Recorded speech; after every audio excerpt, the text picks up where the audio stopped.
I'm ready. All right. So I see Terry is here. Let's see. Yes. Participants. Perfect. All right. So Terry, can you hear me okay? So I'm running this on StreamYard on two phones. I have one here and I have one here. There's the other one. There's the other one. Yeah. So I figured you guys might want to actually have a closer look at the fire. So I am getting ready to get everything started. What up, Josh, babe? How you doing? Matt Woods says, hear you just fine. Jimmy, he said, what's up, guys?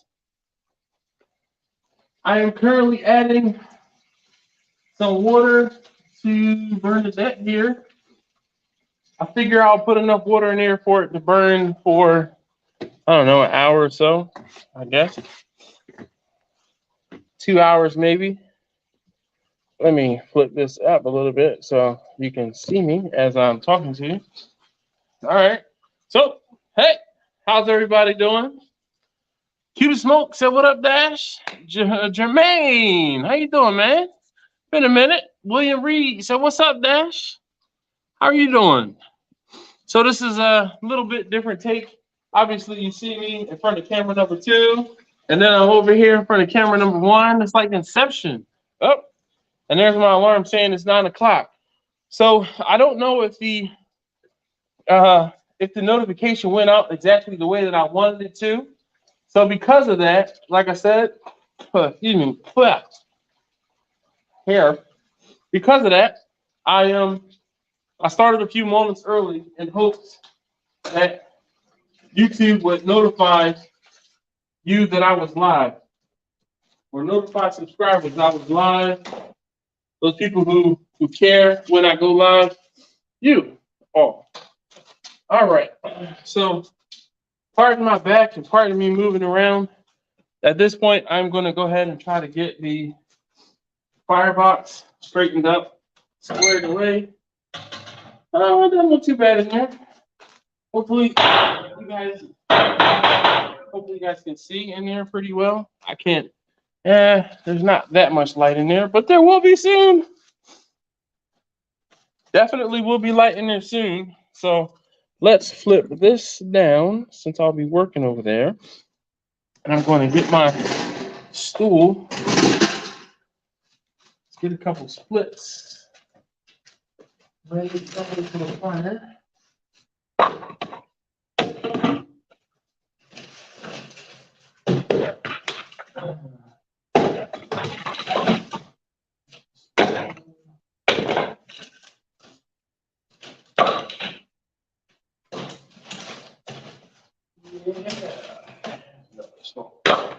All right. So hopefully you guys are doing okay. I am trying to keep up with the Josh says happy hump day. Jeremy says what's up, peeps. Jacob almost. So what's going on, fellas? I'm great, man. Been running the competition scene here in Florida. That's what's up. All right, working in the garage. No work tonight, really. Just wanted to start a fire and play with Bernadette. And,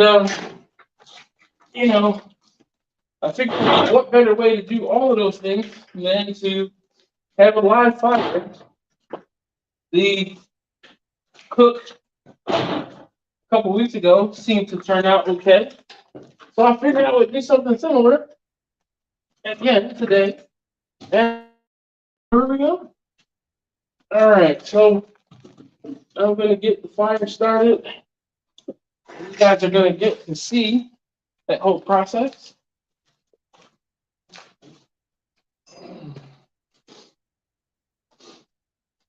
Have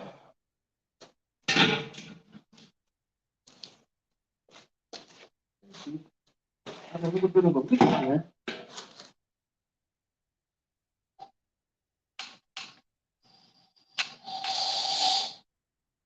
Slow down, okay.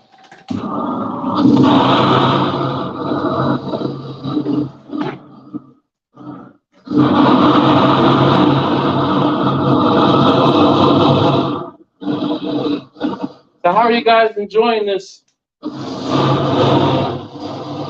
far? What up, Kent?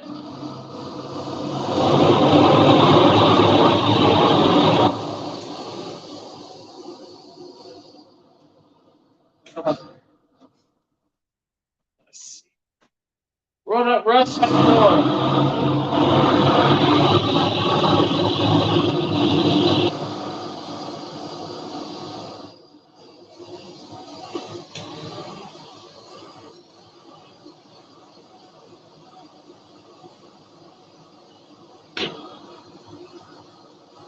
you look, you probably can't hear me.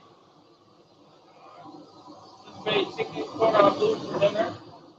That's up here. I'll turn the fire down so you can actually probably hear me. Russ, you ain't sharing, Russ? What's up? He said he made chicken cordon bleu for dinner. Hopefully you guys can hear me all right. Shout out to Bumpy. I know you'll be watching on the replay. I bet he probably wishes he was here and playing with fire. Move some of the axe away from the door. We're going to let the flamethrower sit here for a little while. I put pretty big splits into the firebox to get it going. All right. Russ says we can hear you. All right, good. I was worried you weren't going to be able to hear me. Oh, man. Stop it. I'm sorry, Mr. Spider.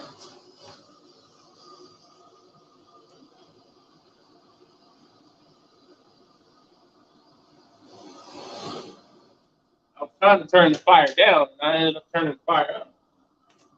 All right. Lord Jesus, that's a fire. What's up? All right.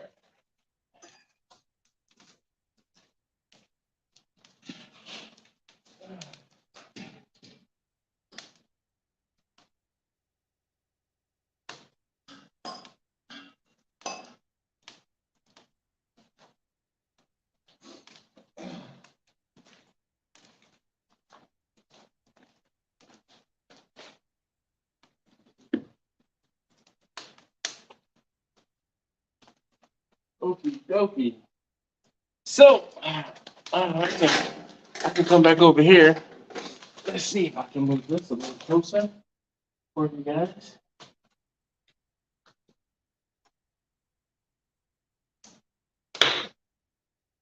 All right.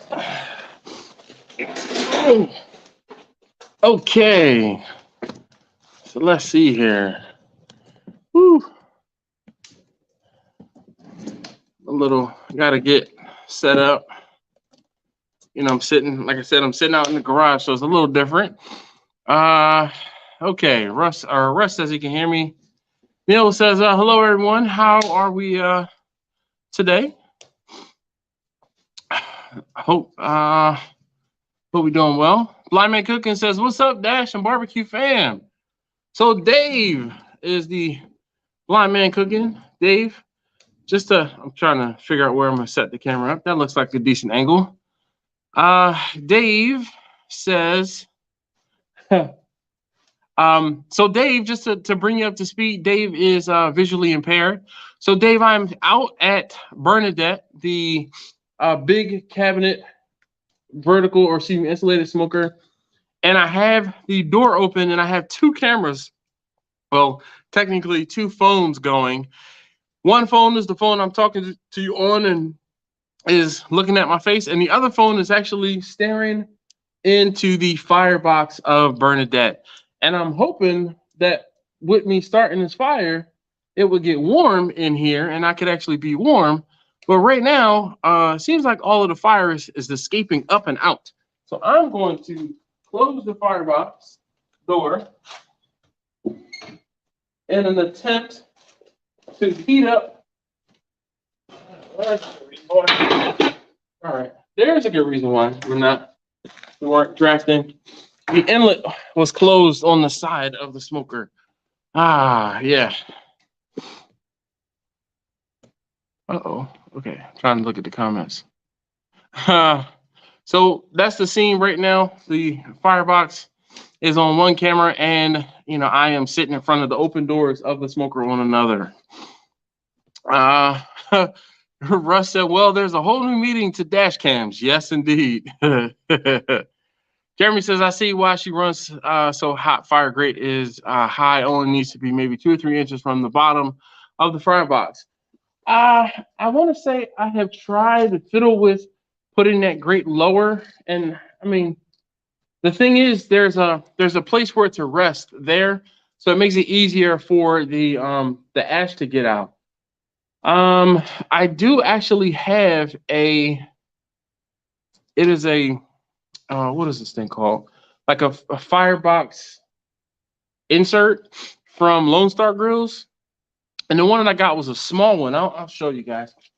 The one that I got was a small one, and I wanted it to stand off on something.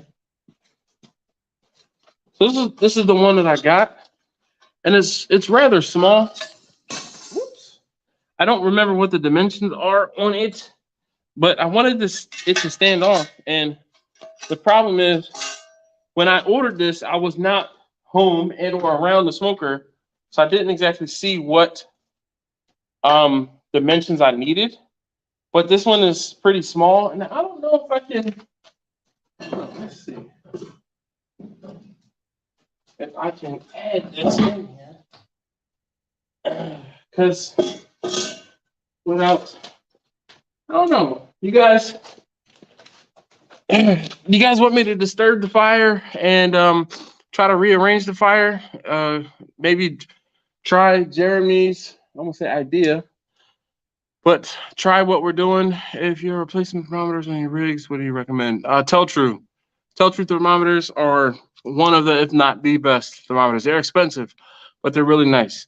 Marcus, hey, can we all do me a favor and wish Marcus a happy belated birthday? Marcus, I thought your birthday was on the 7th. That's why I hit you up on the 7th. Here, your birthday is actually on the 8th. I thought it was on the 7th.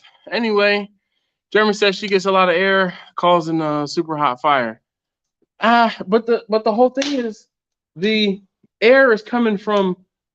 There's only a small inlet, and you can't really see it because I can see from here. But the super hot fire is not because of the air being, of the fire being so high. It really is as a result of the because when I close the door, all of that huge fire is going to go away because it's not going to get as much air. Because the door is open right now is why we're getting so much air. Neil says, what are we cooking today? I'm not cooking anything. I actually started the fire just to get warm. Smoking Goodness is what's good. You need to make a sliding basket. I know. So I do have a sliding basket, actually. The sliding basket up here, and this is the one that I use for charcoal. But what I probably really should do is cut the front of that out. Maybe put that tray in its place, and it will slide in there and be better. But let me see what I can do as far as moving this wood that I have in here around. And let's see. This charcoal basket for a second. And I'll perform some surgery. Ooh.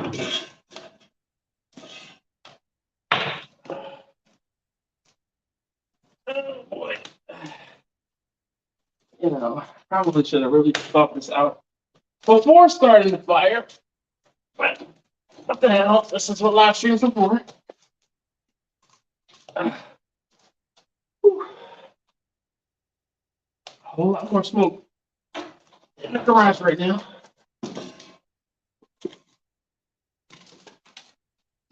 Can you guys see that? Yeah, we're living dangerously.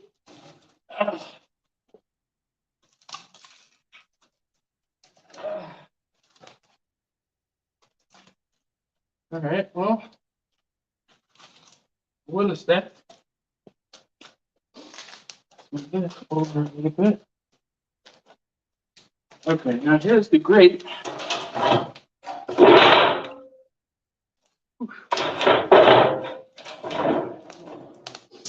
don't know how hot that is, but let's see if I can grab it.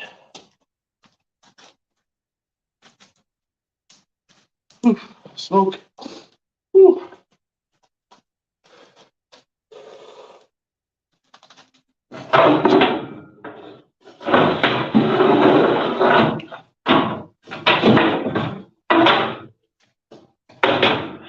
So there's the problem.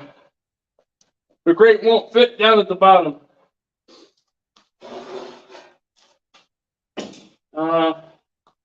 Let me see if I have something else I can stick in there just for that little riser to sit on.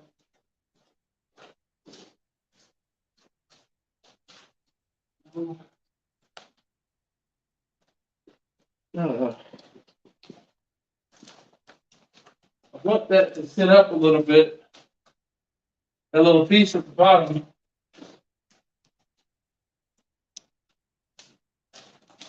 I'm looking in my scrap metal piles, which are, of course, on two opposite ends of the garage.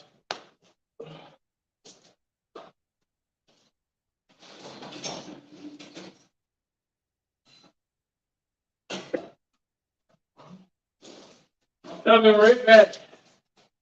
Where's Betty? I'm sure Betty's worried where I am. All right. So I have some scrap pieces of angle. This is like maybe 3/4 inch. I don't think it's 1 inch. It might be an inch. I want this off of the bottom of the chamber though. All right. Whew. Now let's see if this helps with the fire. Might have to light it again. Yeah, see, this firebox is, this little thing is too small. Well, I knew that already, but whew.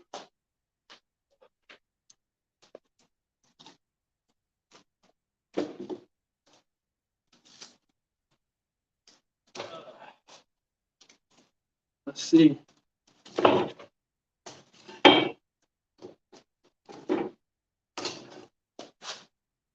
Oh, look at that.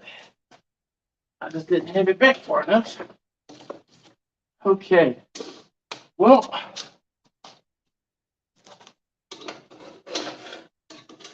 move it back some. All right, I think that's as far back as it's gonna go. Whew. And let's see. Can you guys see down in there? Not really. All right, there's a little better of a view for you guys. I think that might come back. Let me see if I can. I'm gonna sit down for a second. Sheesh. All right, let's see here. All right, let me catch up on the comments. Okay. So Marcus said, hey, and I asked everybody to say happy birthday to Marcus. So Neil, I'm not cooking anything tonight. Just started the fire literally to stay warm. You need to make a slide in basket. Yeah, so, I mean, I kind of have a basket there. Neil says, happy birthday, Marcus. He sang happy birthday. What are you cooking? Not cooking anything. Kevin James says, hey, Dash was shaking. Nothing much. The vents are still below the fire grate, so she'll still get super good airflow. So the vent, and it's kind of hard to see. Oh, wait. Like I don't have another camera and I can't show you. So the vent, hopefully you guys can see, the vent is over in this corner. So I'm going to close this and I can show you, this is where the vent is on the side. So the whole thing is the airflow straight through, and then the intake, well, the everything going into the fire box or underneath the firebox is there. And then you can see the heat and smoke come up through from under here. And I have these plates on here, kind of like tuning plates to help force the heat over and off to the side. But you can see how that is working or not working out. So it's still smoking right now. I do think it will actually catch, but it might take a little while. So we'll keep that looking behind me. So let's see. Hojo Barbecue says, good evening. Any moonshine tonight? No, so I'm drinking an energy drink right now, and I was able to find some more of that Busch Light apple. So I'm going to get one of those in a couple of minutes. I figured I should get my fire started and going. Jimmy said, careful, you'll be feeding the firemen tonight. Yeah, I know.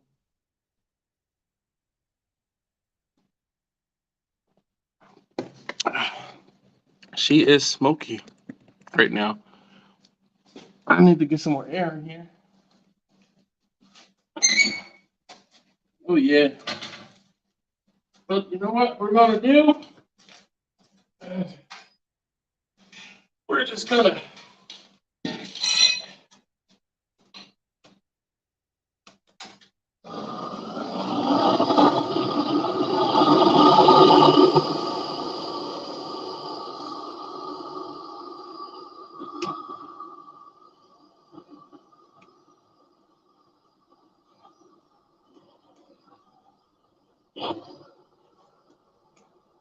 So I turned off the propane, and this is what was left in the hose. So we're just going to let that burn out. And obviously that was enough to get it fired back up. So I'm not mad at that.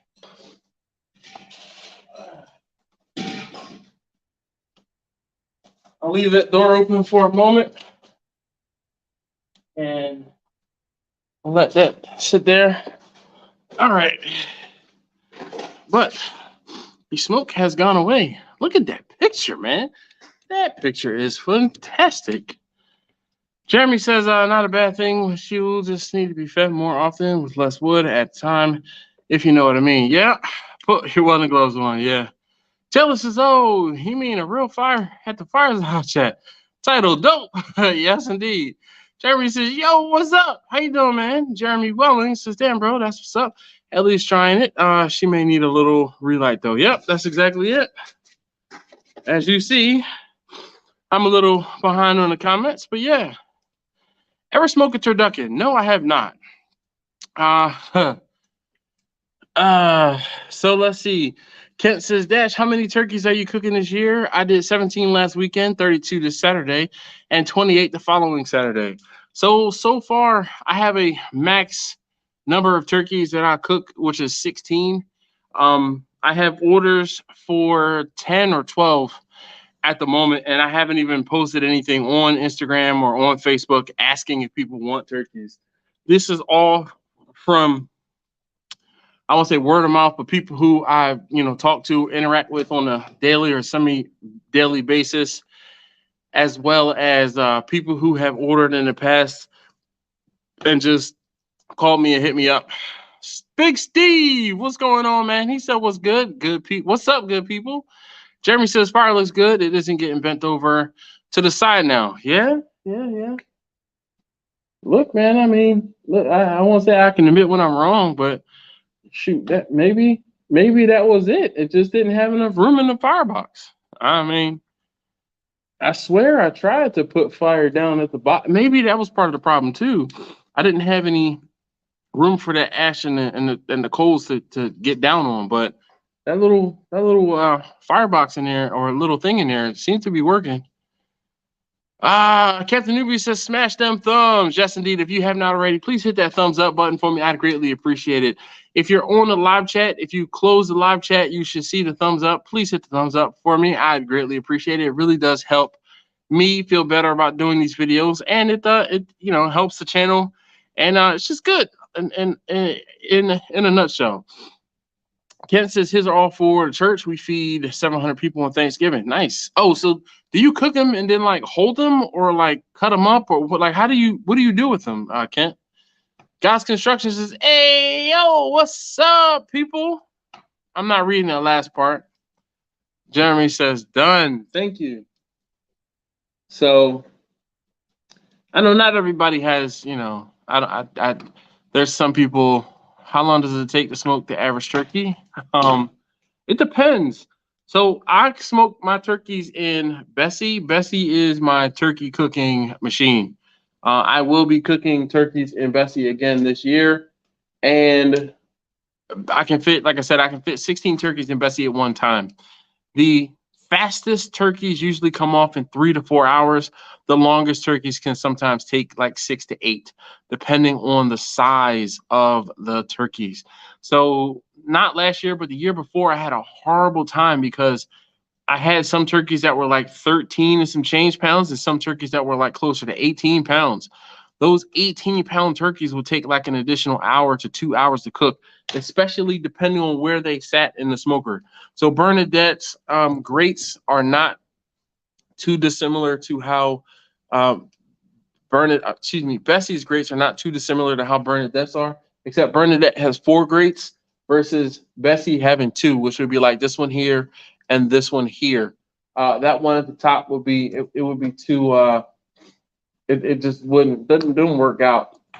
But the dimensions are roughly about the same in each of the smokers. Actually, I think Bessie's grates might be a little longer now that I'm looking at this, but I'm not 100% sure because, like I said, I could fit 16 turkeys. No, I guess 1, 2, 3, 4, 5, 6, 7, 8. Yeah, so this one, I don't think I could fit 16 turkeys in here because I would have to cook with the turkeys on the bottom and then on that second grate. So if we're going 1, 2, 3, 4, I would need to cook on grate 3, or excuse me, grate 2 and grate 4. I don't think a turkey could really fit in there, but I'm not sure if a turkey could fit in here. If it did, I'd probably have to pull out both grates at the same time. Plus, also, if I put anything over here, the heat comes right up here too much, and it's too intense, and it's just not a good look. All right, so my heat is not radiating this way. She looks, hold on. Jeremy says, damn, bro, she looks like she's running great. I'll close her up and see how she runs. Yep, I'm getting ready to. I just wanted to get the fire good and rolling first before I did that. And then I guess I'll switch the camera so you guys can see the, Bessie and all her, Bernadette, excuse me, in all her glory. Maybe I'll put the camera off to the side and you can keep checking out in the firebox there. Maybe I'll do that so you can see the fire. Yep, Jeremy says perfect smoke coming into the chamber. See how she evens out. Oh yeah, let's see. What are your thoughts on deep fried turkeys? I love deep fried turkeys. I fry turkeys almost every year. I fry turkeys mainly for my family only.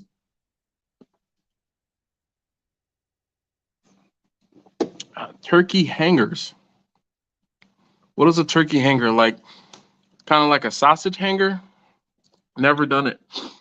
Hojo said, have you ever made your own sausages? There we go. Something else I've never done. Drink down. Let's close this off. Ooh, feel like I got a shot. Oh man, my latch is not working 100%.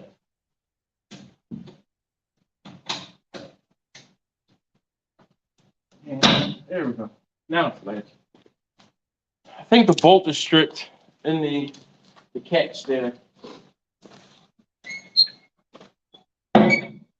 So let's see what she does now. I'm actually going to switch. I think I'm going to switch the cameras around. This one is on a higher. Hold on a second. It'll make sense in a second, I guess. Oop, no.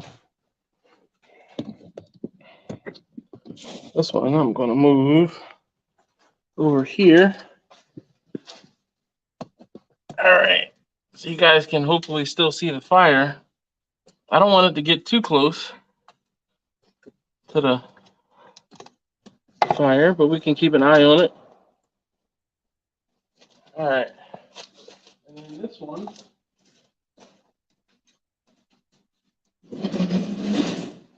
Move the table back. I don't need the table. use my tripod.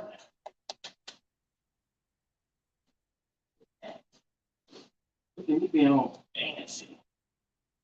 Yeah. These are my resources.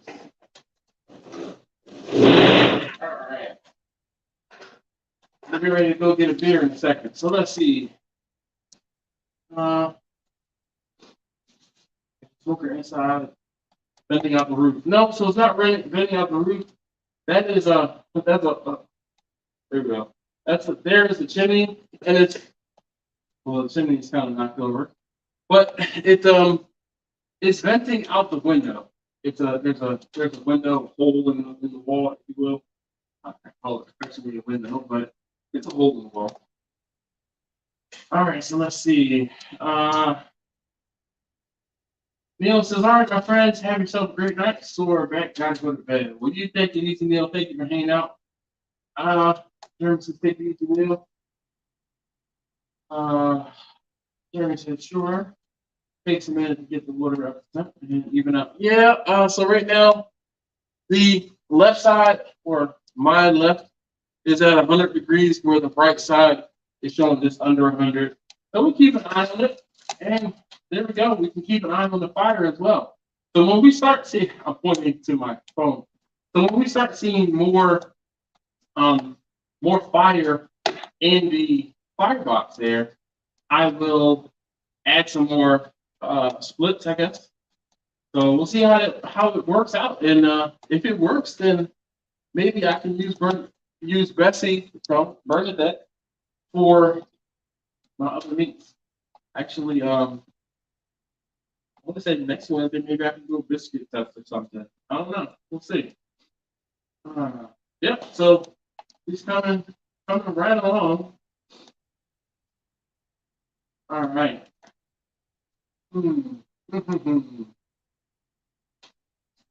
Wonder. Oh, I know there's a few of you guys who.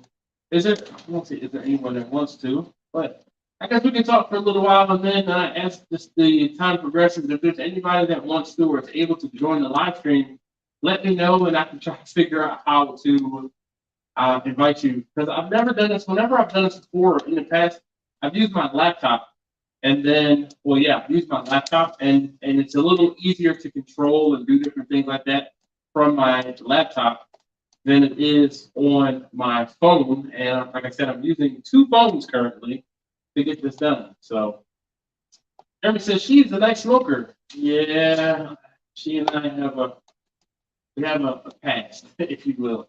All right, so I'm half an hour in. My fire is going. I'm getting myself a beer.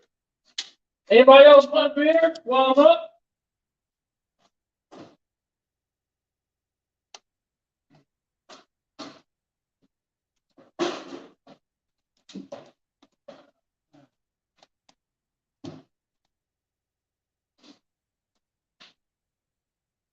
All right. So, as I told you guys, I have the what you like is what you like apple. Taylor says beer, please. All right, this one of these will be for you, Taylor. Oh, let's see here.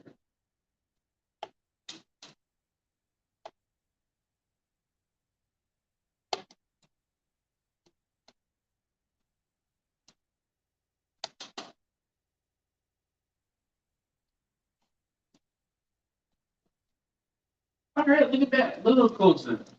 Little closer now. Oh. All right, I forgot. Oh, shoot. I know what I need to do now. Hold on.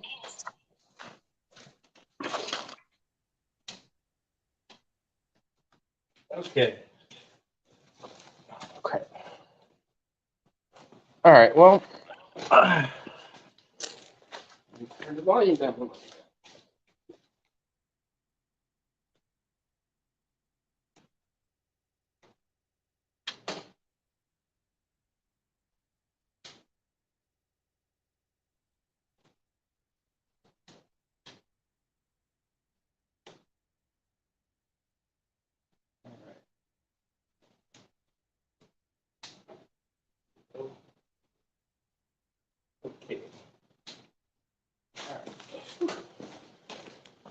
All right, so like I said, trying to figure this out.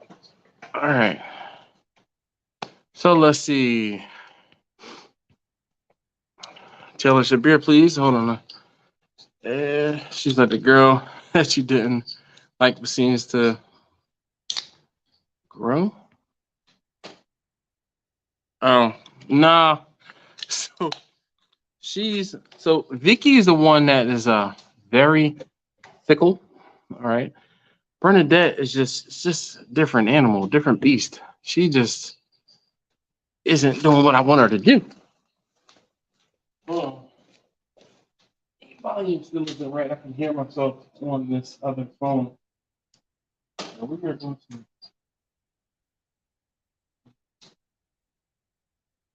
All right, turn media down off on this one. Still here. You'll be all right. Okay. All right. So you guys let me know when you see more fire over there if I don't see it or say something. What's the weather like there? It is currently 47 degrees. It is chilly. Turkey hanger is what you used to put turkey in grease when you fry it. You can also hang the turkeys while smoking them. Well, so I wouldn't really hang the turkeys while smoking them in here because I don't know, like the shelf space. I have the shelf space. If I didn't have shelf space, and I don't know, I would think for me it would work out better to just put them on shelves that I'm using. Can you guys hear echo, or can I just hear it because the phone? I can hear my phone, the other phone on the floor. Russ said, "Good idea, Hova."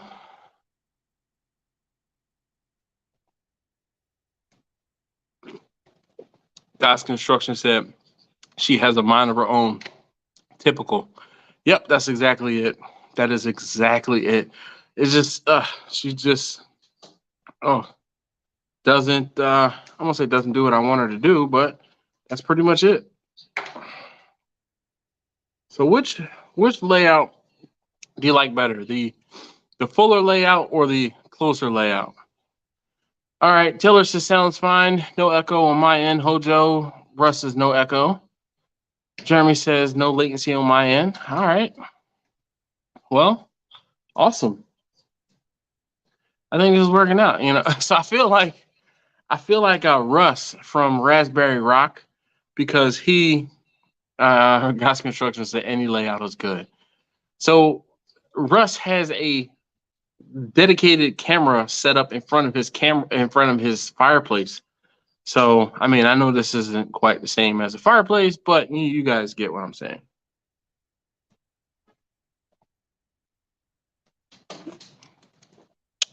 Yeah. All right. So I set this live stream up and I said I wanted to talk about Thanksgiving. So what do you guys have planned so far for Thanksgiving? And if you guys taking orders for Thanksgiving and, you know, cooking for other folks or just cooking for yourselves, for your family, what do you guys have going on?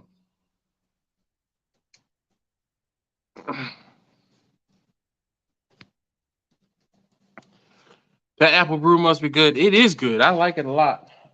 Temperature is sitting 175 on this left side, and it is just at 125 on the right. Now, I did not put a whole lot of water into the smoker, but here, I'll leave it here so you can see the entire back of the smoker while I'm sitting here. Hojo said, damn, that apple brew must be good. It is. It really tastes like apple cider, like beery apple cider. So, you know what? It's like apple cider that's not too sweet.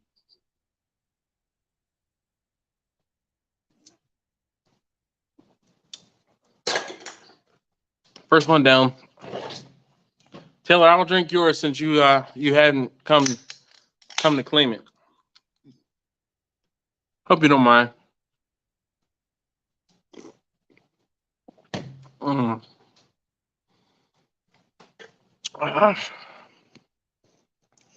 So Steve says spatchcock the turkeys. Yes, no. So I'm not a fan of spatchcocking turkeys because I want that presentation. I want that full turkey to have that presentation and that awesome presentation. The good thing about spatchcocking turkeys is the turkeys cook much faster. The bad thing about spatchcocking turkeys is the presentation. You destroy your presentation. Also, if I were going to spatchcock a turkey, I wouldn't spatchcock the turkey. I would actually cut the turkey in half. Cutting the turkey in half will allow you to manipulate the turkey, move the turkey around in your smoker to fit the turkey into your smoker however you need or however you see fit to get it into your smoker.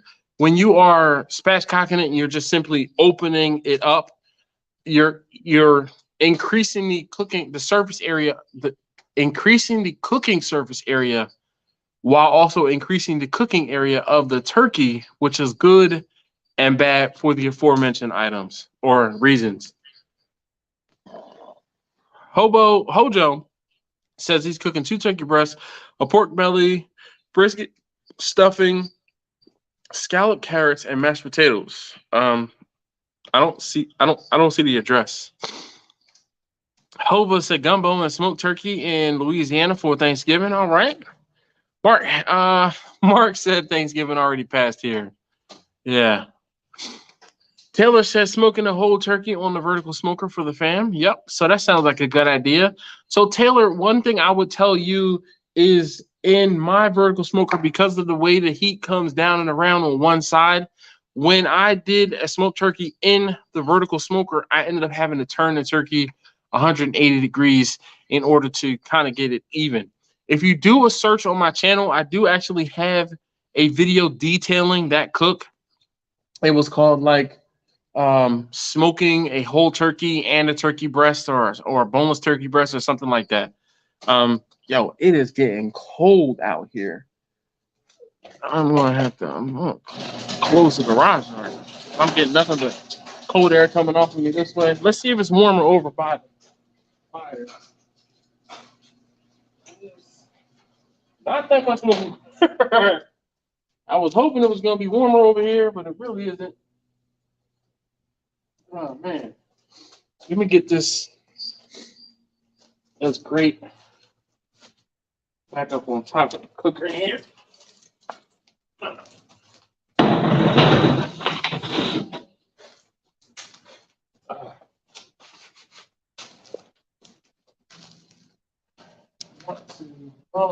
Majority of the heat and smoke is going out of the coming out of the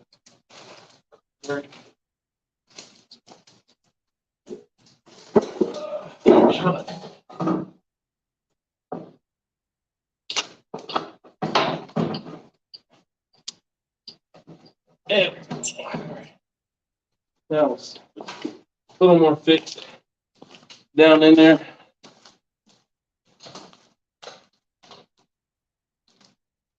Can I feel the heat now? But I can't see the comments. But it's cold in this garage. So definitely feel the heat coming out of here. And it is warming up because I am.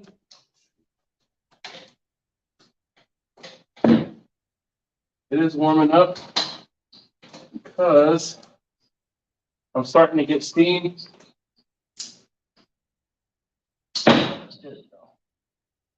I got to figure out how to fix that door.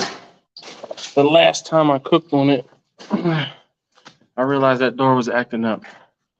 All right, so I see more fire. I'm pointing at the screen. I see more fire down in the firebox there, so it's probably meaning I need to go ahead and add some more wood. Jimmy says, looks like I'm going to do it again this year. I'm only going to do 12. Yeah. Taylor said, dang it, Dash. I was just headed your way. We'll have more in the refrigerator, Taylor.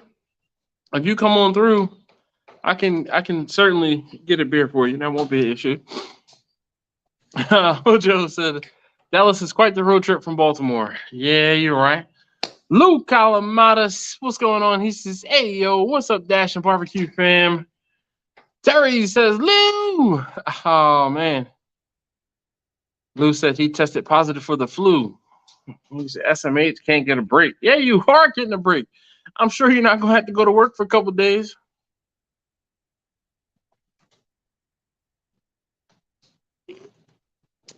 At least it's not the coronavirus. Guys, constructions are thinking about smoking some duck for Thanksgiving this year. So the thing about duck, right? You're going to have to smoke it. I won't say low and slow, but you smoke it slowly, and then you have to blast it with high heat. Because what ends up happening is you are going to have to crisp up the skin. When you are cooking duck at a low temperature, the outside is going to get rubbery. But when you are finished, you have to flash it, like almost fry it, but you have to get it really good and hot in order to crisp up the skin. So it's almost like you should just cook it hot and fast to get that skin nice and crisp. Taylor says, okay, Dad, see you in about 10 hours, but I got to turn around and come right back after. Have a party. I have a party on Friday. That's what's up. Plus, you can't spend too much time away from the little one and the missus. I already know how that goes. I was hoping my buddy Andrew would be on here tonight. His wife had their son yesterday or the day before yesterday. And it's a beautiful thing, my boy Andrew, he is definitely he's embraced fatherhood. He's loving fatherhood. He is doting on his son, which is awesome. I love to see it. So I'm very happy for him and his wife. Dutch said I'm still doing vids, going to have 2 this month. Nice. Yeah, I guess Lou was saying he misses Kent. Let's see. Trying to keep up with the comments here. I'm doing a pretty good job, in my opinion. Hojo said, how hot does the top of your firebox get? Can you throw a cast iron pan up there and do some cooking? So no, I can't. The firebox is actually, the entire smoker is actually insulated, with the exception of just the edges. So the tube in which the whole thing is put together is not insulated. So if I were to, I don't have any water out here, but if I were to put water right here, and it's wild, you can see where the heat actually is. So if I pick up the secondary camera here, I can't tell whether you can see it or not, but you see how it's discolored right here and on this edge? This part here is hot. Right here, I can put my hand down. It's not that hot, it's warm, but I can't touch this edge here. Ask me how I know.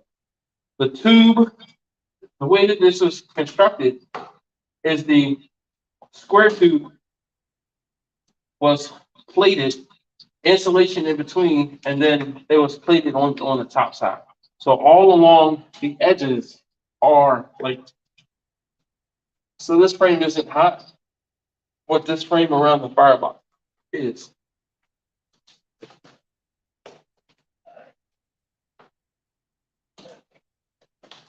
But good question. Good question. All right. See, Hojo, thanks. Texas porch smoker said, "What's up, Dash? I'm late, bud. Hell yeah, I'm ready to smoke this turkey. Feels like even better. Yeah." Mark says, "Use a sous vide torch to crisp the turkey skin after smoking." There we go. Y'all keep talking gibberish. I don't know what y'all are talking about. All right, so I see my fire is gotten down. Oh yeah, we're getting there. Shit, I'm going to sit here with the firebox door open. Because now I'm warm. Like the fire coming off of here. Yeah. I think we're gonna change the orientation of the live stream. And I'm gonna sit over by the fire. Oh shoot. I don't know if I can though, because I might not be able to see the comments. Let's see here. I don't know. This might work.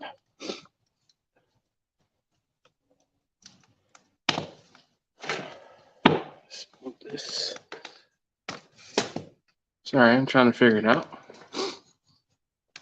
Well, you guys can see Vicky here. Hojo said that's a big garage dash. Yeah. So my garage, roughly, the dimensions of my garage are roughly 25 wide by 50 deep. So it's a 2.5 car garage deep. And I won't say I got a lot of stuff in here, but you can clearly see back there. There's some stuff. So yeah, this is where the magic happens. Literally, if by magic, I'm referring to barbecue. Though, not gonna talk about it, but I can neither confirm nor deny, and I'll leave it at that.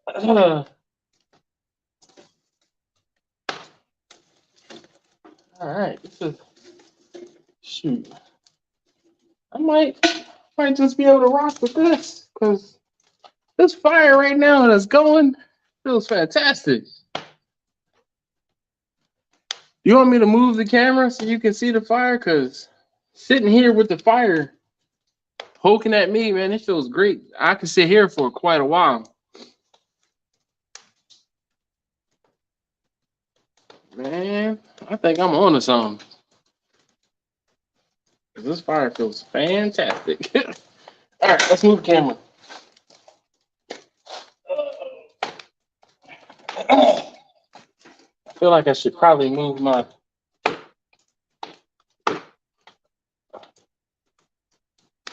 This is the one that's looking at the fire directly is my personal camera, my personal phone rather. So let's switch the cameras around again. I'm going to use the... All right, give me a second. Oh, shoot.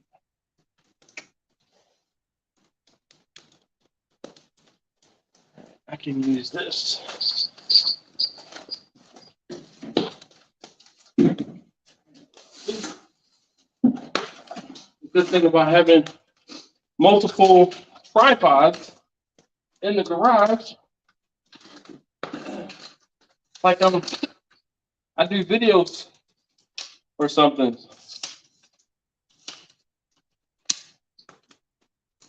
All right, so I'm setting up another tripod to put kind of over my shoulder so you guys can watch the oh, look at that. Maybe I can just switch. Nope. Appreciate you bearing with me. Switch. Yes.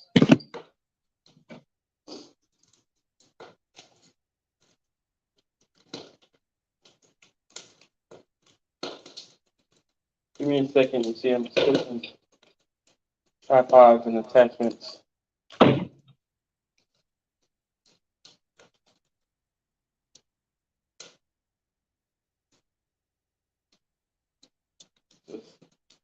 Literally now a fireside cat. Work phone on my shoulder. And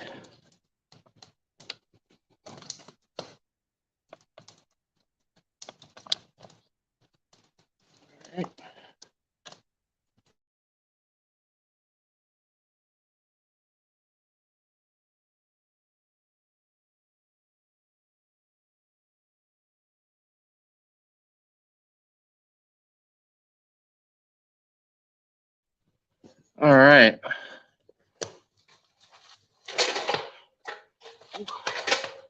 A hole there. Can you guys see that okay? No.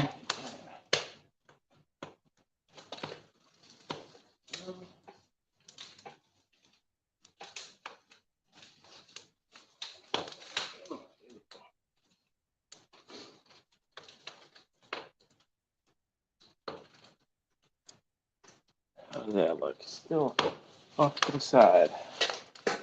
There we go. That's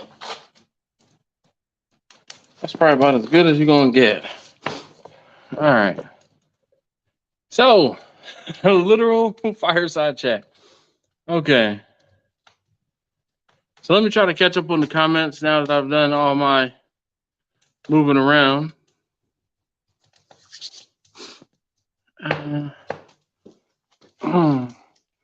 Jeremy says, is she running how she's always been, or does she seem better? So the temperature is it's pretty much the same. It's pretty much the same. There doesn't seem to be very much change. Right now, the temperatures are 200 on the left and just under 200 on the right. But I do also have the firebox door open. So a lot of that heat is probably coming out this way. Kent Stash, when is your next Texas trip?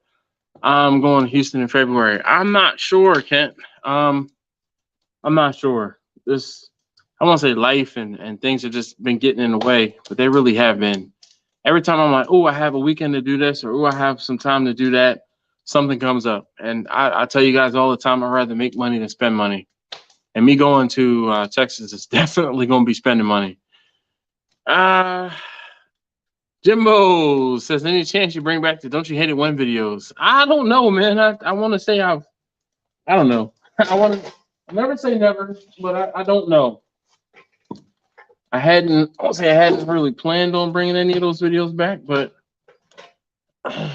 yeah, I hadn't planned on it. Holger says, how many refrigerators you got hidden in the garage? There are 2. So you can see 1 and 2. So the black refrigerator has 4 turkeys in it, and the white refrigerator has there are 3 turkeys in that one right now. I was able to get turkeys for 37 cents a pound. 37 cents a pound.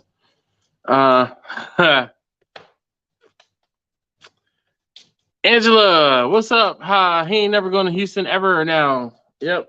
Call me a hater. Call me whatever you want. Just don't call me late for dinner. Russ is much better. Ted Crux said, turkey shortage. Ted says, no turkeys over 20 pounds. I don't know, man. I've seen a bunch of turkeys right at 20 pounds. Yeah. So you know what's funny? You guys in Texas always complaining or talking about boasting how you getting your briskets for such a cheap amount. I feel like I'm the one with the upper hand this year because I have I won't say an in, but I have the ability to buy turkeys right now. It literally cost me 37 cents a pound for turkeys, and I am taking advantage of it. I don't know where I'm gonna put all these turkeys I plan on buying, but for 37 cents a pound, I'm gonna try to take advantage and get as many damn turkeys as I can get for 37 cents a pound. That's for damn sure. Let's put this right there. So, as you can see, pretty plainly, I am out at the garage. Guys Construction said that's more than a brisket. It may be a chicken for Thanksgiving this year.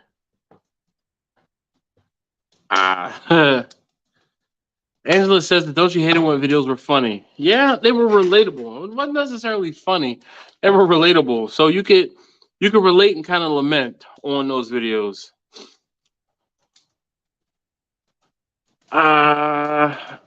Hojo says 2 fridges and 2 smokers out there in the garage. Where do you keep the brew cold? So that's where the beer is. The beer is in the black refrigerator right now. And oddly enough, I have water in the white refrigerator. So I found that like I have containers that when the winter, the hose obviously freezes here.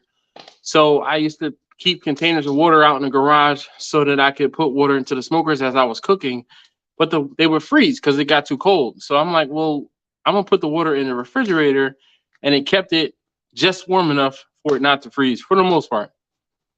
Ted says, are you freezing the turkeys? Yes, they are already frozen. So I'm just keeping them frozen for another 2 weeks. And then in another week or so, I will buy the additional. Well, actually, I only bought 7 turkeys currently because that's all I could find.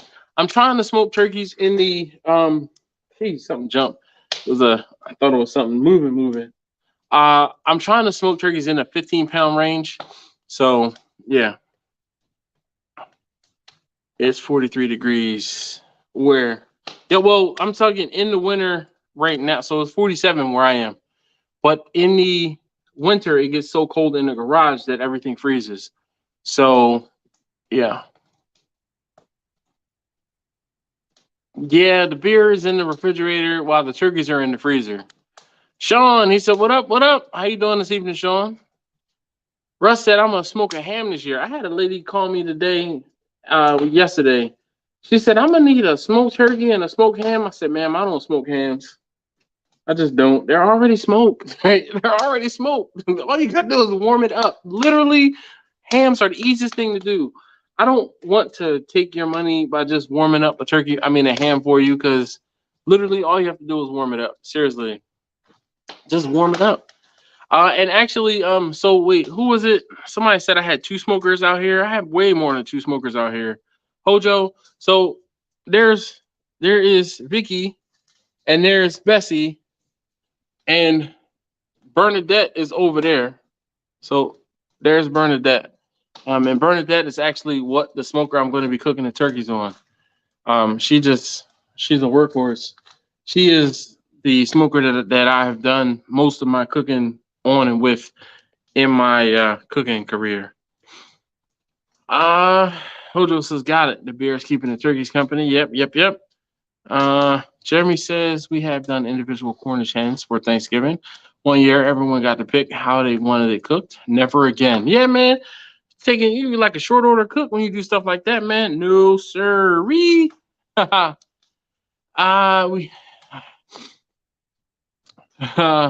Ted said, "Peeps always want spiral hams." Yeah, man. Dude, you can get a spiral ham and put it in the oven. It really is not that difficult.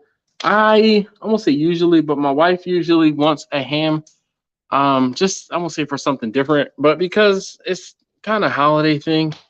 And sometimes I'll do it for her, but other times she'll just do it. And really, it's just warming it up. There's nothing special or nothing to a ham. Really isn't. Look at me, man. Sir, literally fireside chat. I'm enjoying this because this is nice and warm. At least my right side is warm. My left side, nah, so much. But I'll be all right. I'm gonna have to go get another beer in a second. I do actually have some coffee on the table behind me.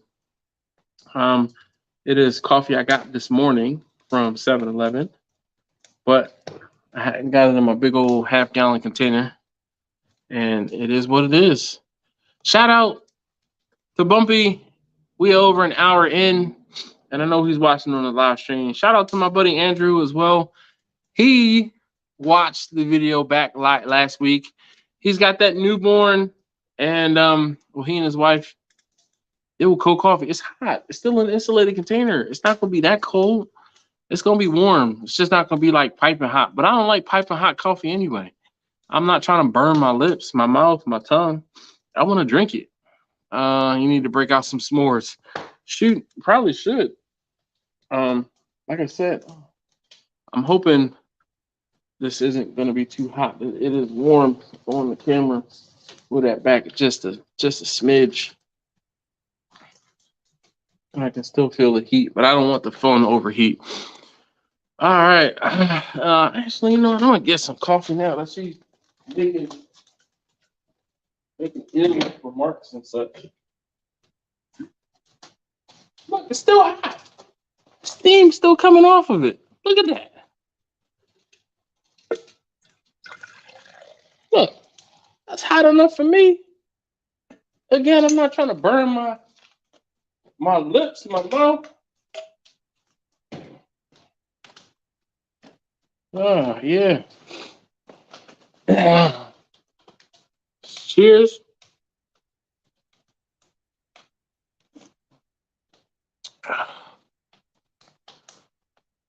Let me read this comment. Jeremy says, I brown sugar and butter base my hams, but I have the past few years brine and smoke a fresh ham. Okay.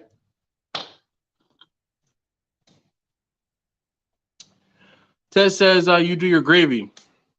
So I'm not a fan of gravy. I don't particularly care for it very much. My wife, on the other hand, she does like gravy, and she will make gravy. I'm like a take it or leave it when it comes to gravy.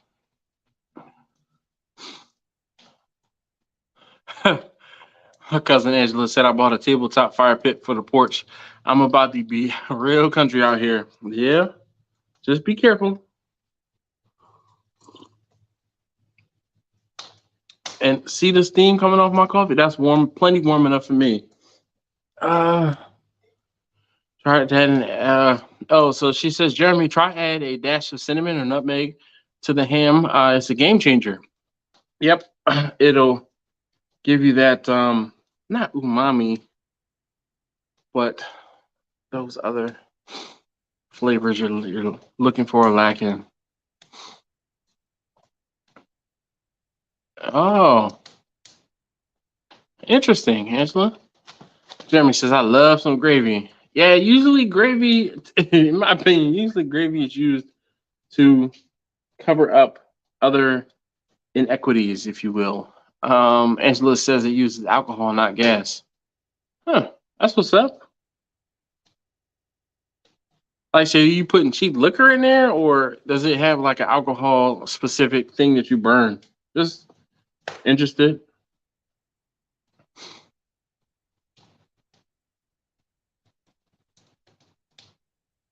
I am digging the fire. I wish you guys could see the camera kind of blows it out. And if I move it in for a quick second, it still blows out the exposure there. But yeah. There we go.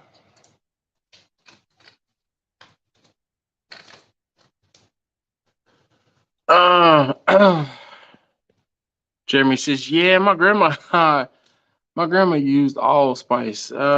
Steve says, double smoked ham with a sweet sticky glaze. That's some good eating. This guy doesn't eat pork, so lost on me. But I completely understand and would probably agree with you, Steve. So my whole thing is this: I don't want to devote time on double smoking hams. One, because I'm already cooking so much other stuff. Yeah, that's pretty much about it.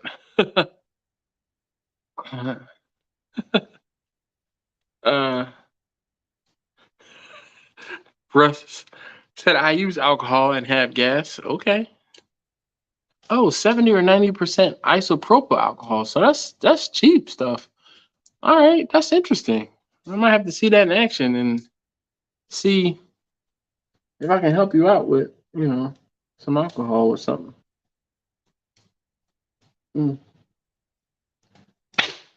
Jeez. I see you. I know you're still there. Y'all heard that big old crackle?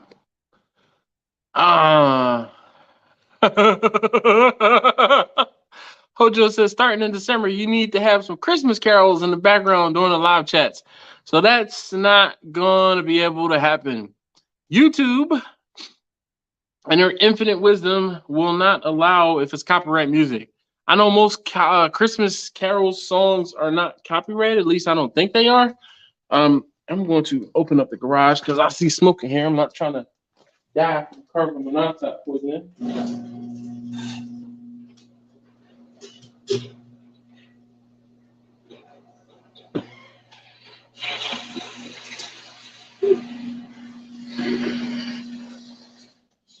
Smoky. While I'm standing, I'm gonna go get another beer.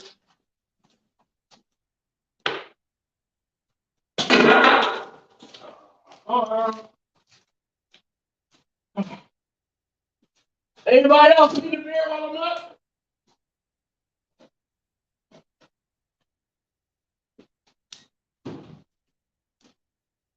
All right. I think I might order that bigger firebox thing for this and put it down in there. Seems to be working. You can't diss on ham because you don't eat it. Ham is fire. No, that is fire. That fire. Ham is pork. Angela said yes, Mariah Carey. No. We could do just the instruments which aren't licensed. Maybe.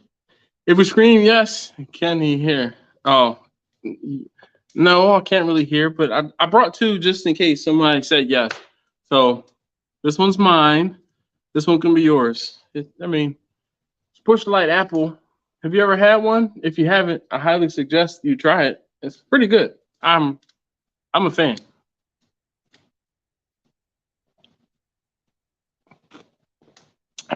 Russ, Jeremy, where's the lie? Again, if I could, that is a fire.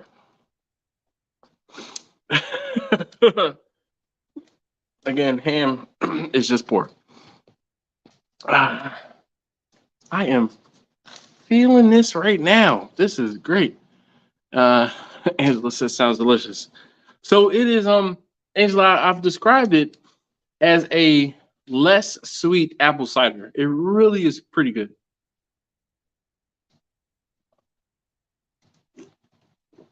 I was gonna say I'll save you some, but that's probably a lie. I'll probably end up drinking them. I'll probably end up drinking them. But the way this fire is working out right now, I don't have the door closed, but with the door open, the smoker is sitting here right at about 200 degrees. And I'm not mad at that. I would want the temperature to be a little higher. So if I close the door, it probably could get higher. Just never really left the door open in the smoker. So let's see if I close it a little bit. Can I get more? Of course, I'm going to be making myself cold, but we'll see what happens to the temperature.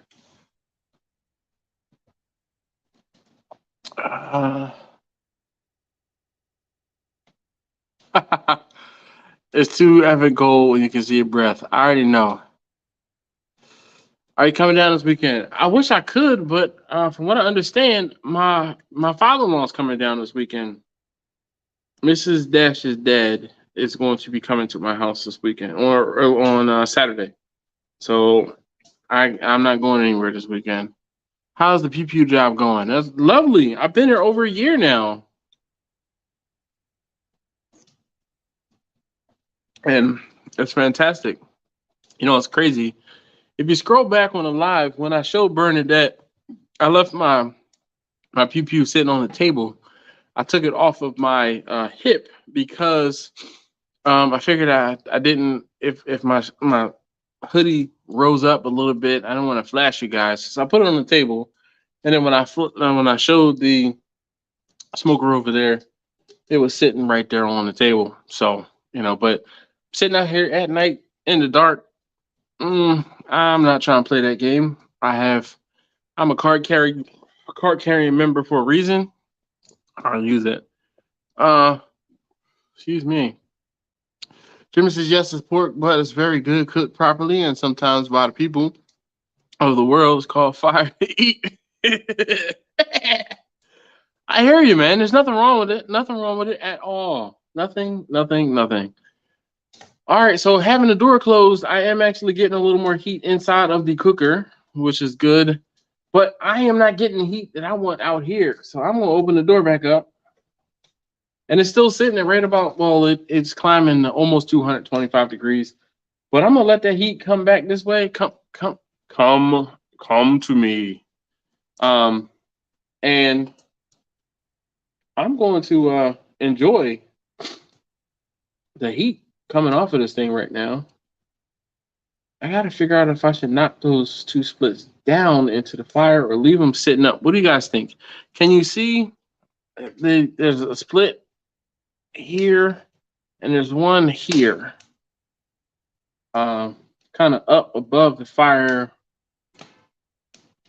thing there. I think I'm gonna order that bigger firebox from Lone Star Grills, because it might actually help in here. I'll build a little standoff for it and put it in here and see how it works.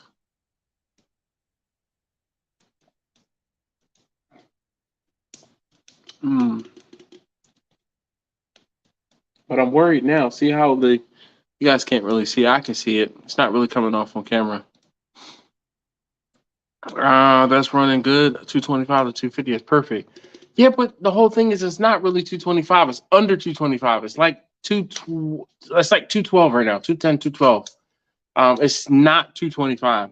I would prefer she be cooking at 225, and that's 225. And again, where the thermometers are, I know for sure the heat coming off of the left side where the heat smoke are coming out 50 to 75 degrees warmer.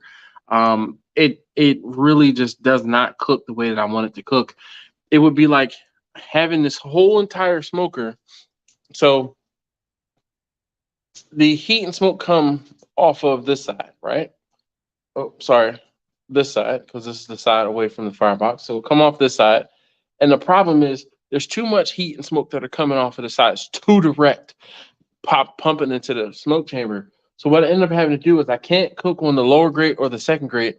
I can start putting food on the third grate, but that limits how much of the cooker I can actually use. I mean, if I have that literally is 3/4 of the cooker I can't use. Yeah, it's a pain in the butt. So it's a bit problematic, if you will. Let's see.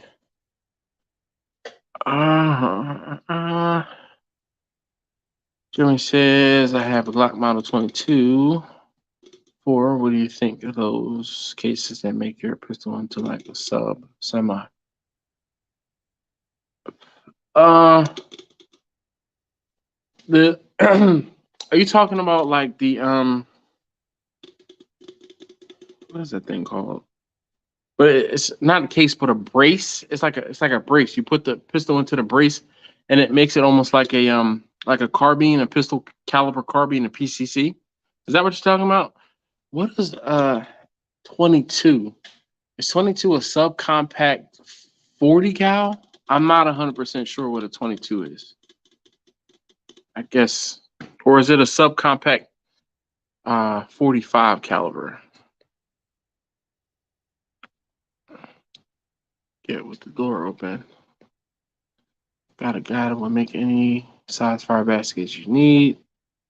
I had them at 1.5 inches. 1.5 inches legs on mine. I can make the firebox, like make a little extension. Yeah. On my own, so I can save the money there. Jimmy says, did you ever try the new Lone Star Fire Management basket in Vicky? So Jimmy, this is the first time I've actually used that firebox. This thing's been sitting in a box for almost a year. And the reason why is because it's smaller than I thought. Vicky is right here. The firebox depth in Vicky is almost the same as the firebox depth in Bernadette. I'm looking at the two of the smokers together, so you can kind of see the firebox in Vicky versus the firebox in Bernadette. They really are almost the same depth. So this firebox would be too small for Vicky as well. Though I don't know if the bigger firebox would fit in Vicky. The bigger firebox would probably definitely fit in Bernadette. Full size 40. Not a fan of 40 cal. I have a pile of cans that are going to be MCK. I think that's what. Speaking of PCC, I was looking at a CMG the other day. Those things are nasty, Sean. Love those things. I think we have one or two of those. I know 23 is a compact 40. I can't look at the smoker.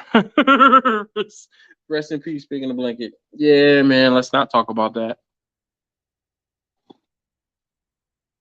I feel like I should pour out a little coffee for the pig in the blanket. If you don't know what Russ is talking about, you need to go back into the videos and look up the video of me cooking the smallest thing I could on my biggest smoker or something like that. I called it. Basically, I cooked. I went through the entire cooking pig in a blanket, and I freaking dropped the pig in the blanket right before I was about to, as I took it out of the smoker to eat it, I dropped it. I was not a happy camper. Shame you don't have any food in that smoker. Well, I really was cooking. I don't want to say cooking, but I really started the fire in order to have a fire so that I could be warm. Is yay. I feel like this is thing. Anybody, we can get like 1, 2, 3, 4.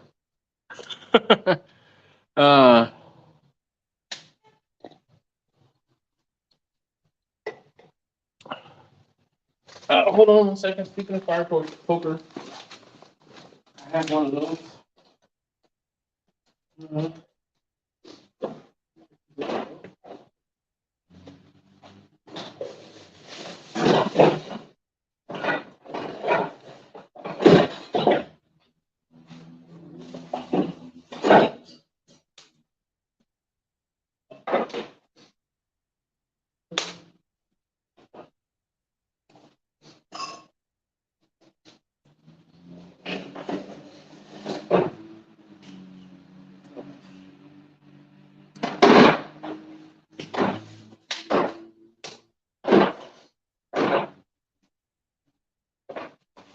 So I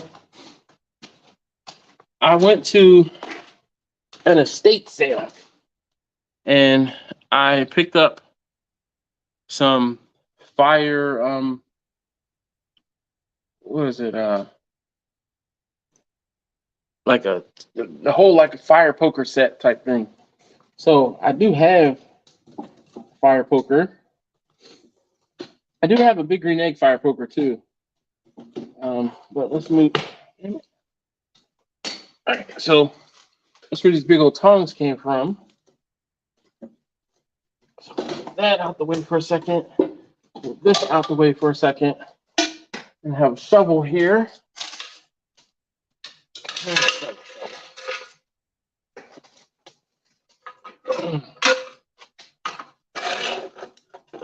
So we can kind of quite know what I want to do with these. Usually, we can move them down, I guess. That'll be all right. Put this down here. See, this is where I will put this down in there. This is where I would like this to be standing off a little bit. So I can kind of like shake the whole thing, get some of the ash out, down and out, and be able to still, I don't say maintain my fire, but still have room for my fire. And now, put the split across the top. I can reach in there. There we go. We'll get that warmed up. And then once that warms up, we'll fold it down in there.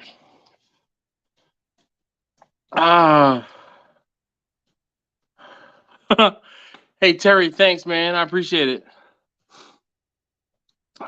First love. What's up, Marlon? How you doing?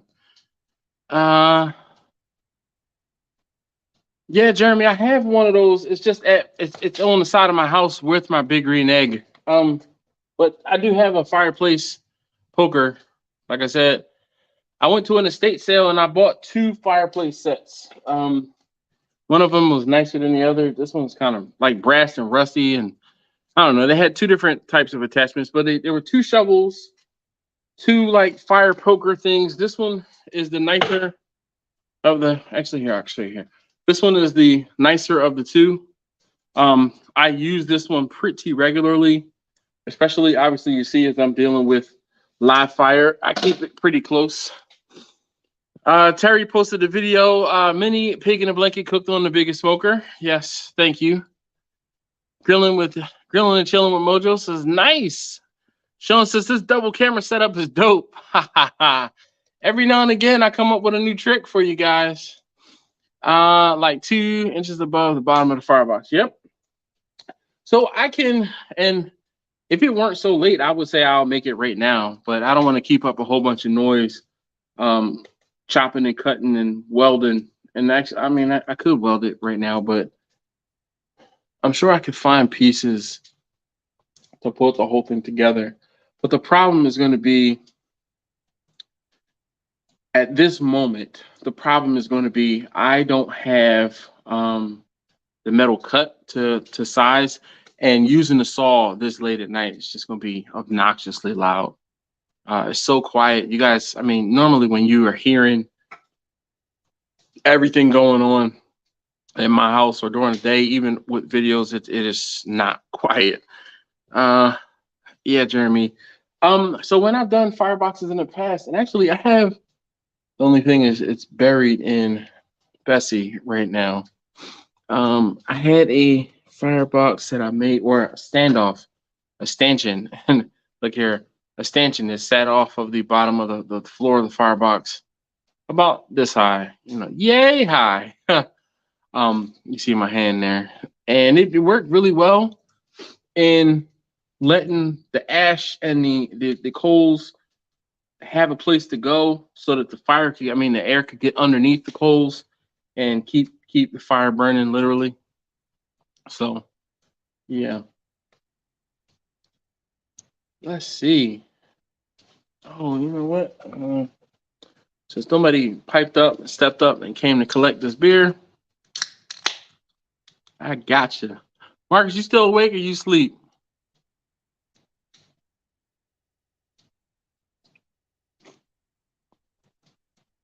Uh, 16 of you guys watching. So if I can get each of you guys to say, I'm still here, I'm not asleep. So let's see who has fallen asleep on the live stream and who is actually still up. So type a comment like, I'm still here, so I can shout you out, especially. Jeremy says, yeah, just things to think about. Not now. Yeah. So Jeremy, I already know. I have made stanchions and standoffs before. And it really does help. It really is helpful. I'm going to turn slightly. Yeah. Terry says he's still here. Russ says I'm still here. Jimmy says I'm here. Mojo said I'm still here and not asleep, only because it's only 7:30. Well, some of us don't live on the West Coast, okay? Some of us, it's been a long day. My day started this morning. Actually, no, it's crazy. Time change has me messed up. I have been waking up like religiously at 3:30-ish every morning, and I have been having the hardest time going back to sleep.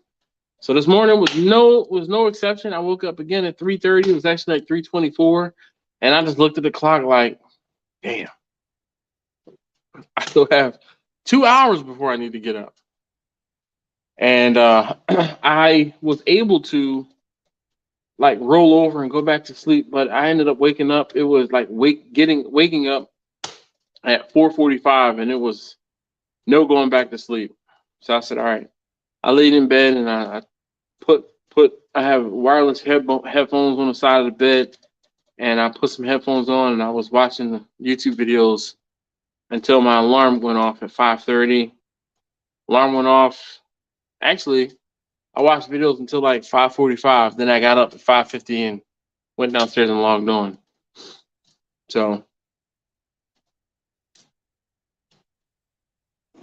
yum, yum, yum, yum, yum. I'm digging the fire. Like it is. This is great. Russ said going to be in LA on the 15th till the 18th for router installs at 3 locations. Nice. I haven't traveled for work in a long time. I keep trying to get my manager to send me out in the field, but he's like, nah, I'll take care of it. Bruh. Like he went out to Utah and physically hand carried some equipment from Utah, and then he stopped in Missouri and brought it back to Maryland. And I'm like, bruh, I need to go with you. He's like, nah, there's only budget for one person. No, you are too expensive. We could have sent 2 of me versus 1 of you. So he sucked up all the budget so he could do it by himself, as opposed to letting me do it with one of my coworkers. Anyway, who else is here? It's only got like 3 of you guys who checked back in. I'm showing 16 of you guys on the live stream. I guess everybody else is asleep. Wake up! So who did I wake up? Chime in if I woke you up. And I know, Mojo, I didn't wake you up because it's only 7:30 there in California. In California. Oh, excuse me. Russ is laughing. Jeremy is laughing. Look, I'm being honest.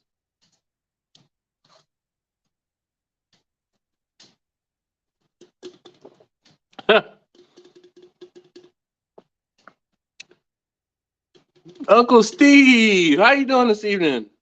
Uncle Steve, man, I made some nachos this evening with the competition cow rub and the smoke bomb. It was good. I started to make a video, and my kids were in the kitchen trying to do their homework, and it just didn't work out. It just did not work out. But it was good. It was good.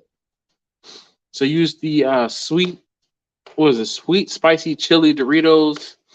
I had a 1.5 pounds of ground meat, and then I had some one of those like quick chop ready packs. It was onions, green peppers, yellow peppers, and red peppers. Mixed all of that in with the meat. Seasoned the meat, like I said, with some the competition cow powder, and also with some of the smoke bomb. It was fantastic. Put that ground meat over top of the Doritos, and then covered it with some cheese. It was I think it was a Mexican cheese blend, or it was either a Mexican cheese blend or a taco cheese blend, but it was the thick cheese, not the thinly shredded cheese. And put it in the oven at 350 for 6 minutes. Perfect. The cheese was melted, but not browned. It was just melted. Took that thing out. Man, between the taste testers and myself, devoured it. It was so funny. I was telling taste tester number 3 when I picked her up from school, I said, hey, you want me to do nachos tonight? She's like, yes, they always love when I make nachos, right? So I said, hey, do you remember when I made pulled pork nachos for you guys? And she's like, no. And I'm like, what do you mean, no? You helped me make them.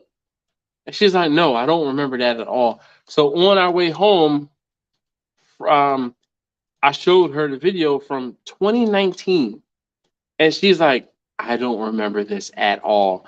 Oh my gosh. She's looking at her shirt. She's looking at her pants. And she's like, oh my gosh, no, I don't remember that. Don't remember that.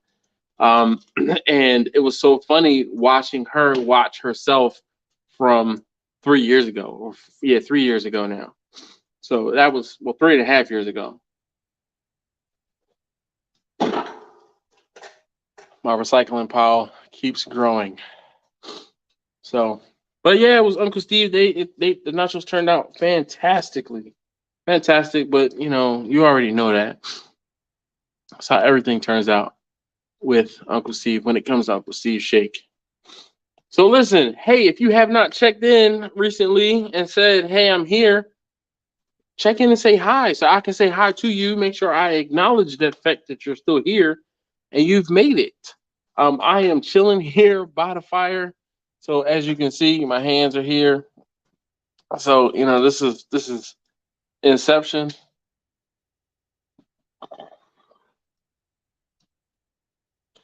KB says, good evening, peeps. Yo, Dash digging the fire. Yes, indeed, KB. Me too. I am warm. It is cold out here. I almost say I'm debating, but I should probably make a fire pit, and then I can sit somewhere else in my driveway or in the, you know,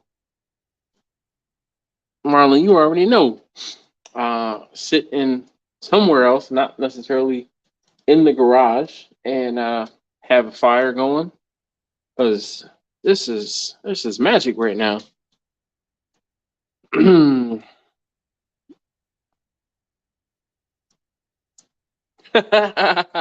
Jimmy says Uncle Steve Shake is the bomb. Ask me how I know. So, Jimmy, how do you know just how good Uncle Steve Shake is? Please enlighten those who are or have not been enlightened. I'm going to tend to the fire for a moment. You go ahead and let the folks know.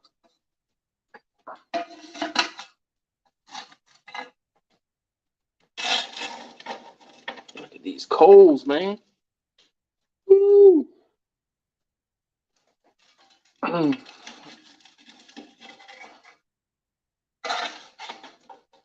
I don't know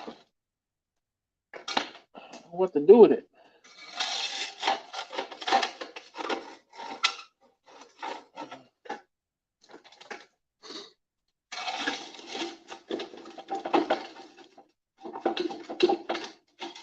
They're not going anywhere. Woo.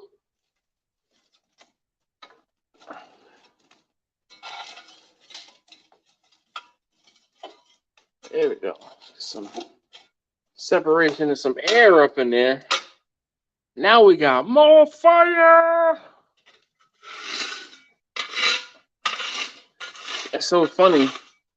People ask me all the time. They're like, "Oh, so you're a chef?" No, I'm an arsonist. I like playing with fire.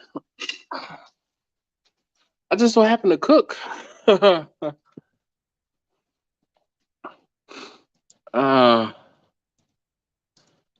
First Love said I built a fire pit in my backyard. That's what's up. Like a cylinder block fire pit.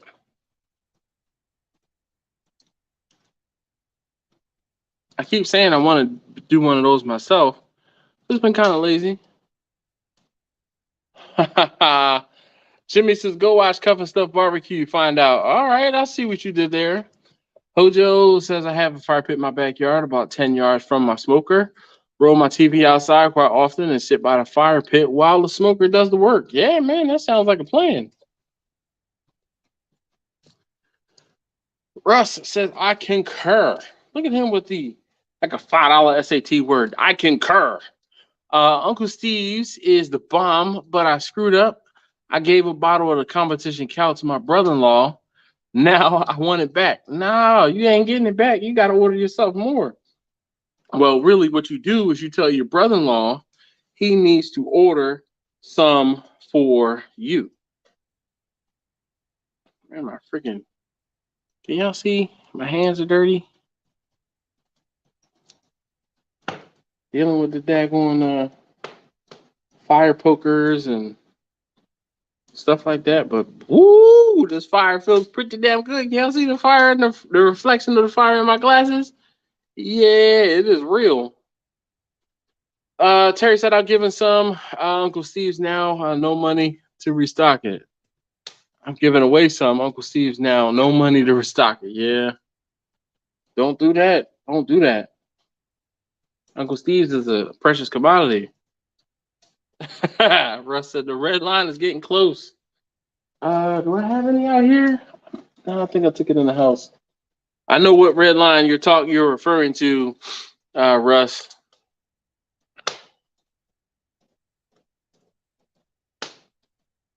I have a guy that hooked me up. It encouraged cheap plugs, yeah. Shoot. Man.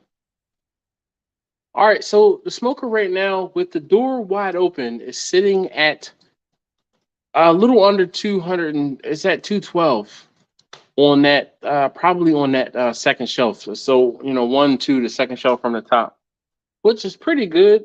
I want to close the door and see what happens, but I don't want to close the door because when I close the door, it gets cold or I get cold. So, I mean, when I finish tonight, I am going to look into ordering. I want to say I'm looking to order in that Lone Star Grills thing, but I feel like I can make it. It's just a V. I feel like I can make it out of some angle iron and some expanded. But the one from Lone Star looks like it's going to hold up. So maybe I'll give Chris is the guy's name. Give Chris some money. Grab yourself another cold beer. That'll keep your hands clean. Yes, probably would. Let's see.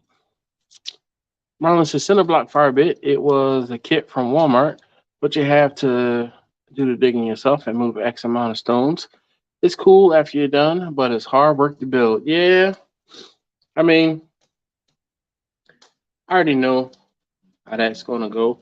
So the whole thing is, I would like to put like I really want to put a fire pit on the concrete pad in the back of my house, but I would have to move it off of the pad because I don't want it stained and stuff like that from rust if it's metal, and there's a whole lot to it. I could put a fire pit right off of the edge of the concrete so we could sit on the concrete in a chair and have the fire pit like right off of the edge of the concrete so we could sit in the chair and still be warm. KB said order it. It's the bomb and you won't have to make it yourself. Yeah, I already know. Jimmy says I'm curious to see if that basket will make Vicky run as good on wood as it does charcoal. I don't know because the basket is too short. I probably would end up having to order one for each, or probably wouldn't use both at the same time. But I just don't know if the airflow is right in Vicky for this basket to work properly. That's I'm gonna say always been my fear, but that's always been what the problem, quote unquote, I feel is. But it seems to be burning pretty cleanly with the fire lower in the smoker. So that at least is something. Because that has always been a problem in the smoker. The fire seems to burn dirty in this cooker. And it probably is just because it's an incomplete burn because of just like I don't know if it was Hojo Hojo or Hova said that the fire is too high in the cooker. So the fire is burning up and out, and it's not bending over like it was. So it seems to be helping. But like a good deal of the heat is coming out towards me. I'm gonna close it. Actually, I want to put another split or something in there first before I do it. What do you guys say? What say ye? Can you not use one smoker for the cooking and one smoker for heat? I probably could. I mean, I definitely could. The only thing is, when I do that, Marlon, I would have one smoker venting into the garage. And I really don't like venting the smokers into the garage. There was one time I had Bessie rolling, and I could see the heat on the roof in the garage was like I could see like the garage was starting to pretty much catch on fire. So I closed it more than halfway, and it still more heat was coming out than it was staying in. It would be kind of an all or nothing type thing. So we're going to put these two, well, this one at least, put that one up in there, and this one too, since this broke off. And we'll put this one down.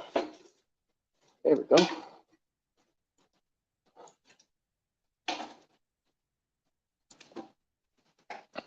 But, and oh man, It is. We are rolling.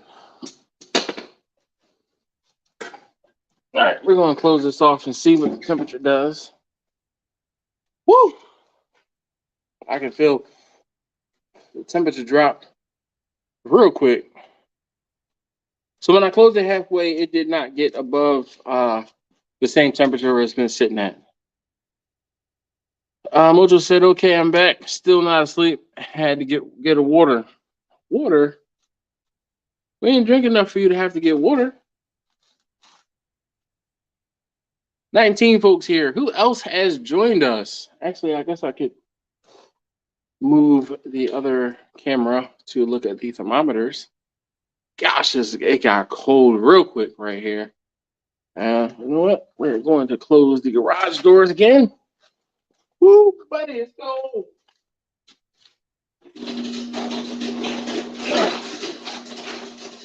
Take a swig of the coffee.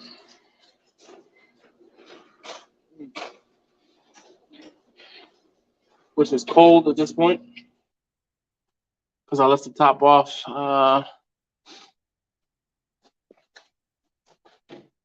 And I'm going to go get 2 more beers.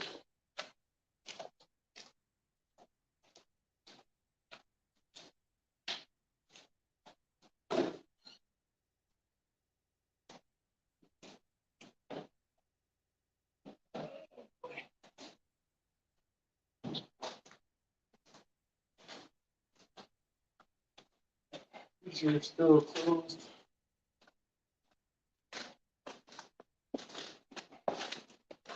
Okay, so it is getting warmer in the smoker. Let's see.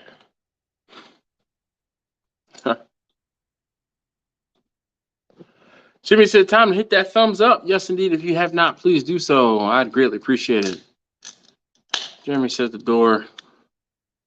No. I said, Marlon says the Panthers play tomorrow night. My job is 1 block away from the stadium.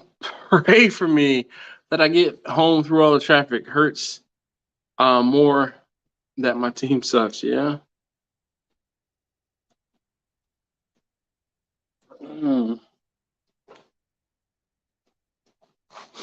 Let's see. All right, so the temperature is coming up. Oh, so I won't say oddly enough, but the temperature on the right side of the smoker is slightly warmer than the temperature on the left side of the smoker. And I don't know if that's just because this side of the smoker is heat soaked. You ever smoke any organ meat? Hojo says. Brain, liver, heart, etc. The only organ meat, and technically isn't really an organ, is tongue. I did actually I don't see buy, but yeah, I bought some heart meat, and I'm not even gonna lie, I bought it, and then I made a brine, kind of like to make a pastrami or something out of it, and got kind of freaked out, and then it sat in the refrigerator for too long.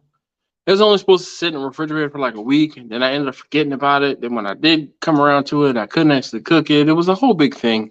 Like, I didn't actually cook it in the end, but that was actually not too long ago. It was probably about a month or so ago, and it like time escaped me. And by the time I came back around to it, I was like, damn it, this has been in here for like 2 weeks. And I ended up throwing it out. It's unfortunate, but true.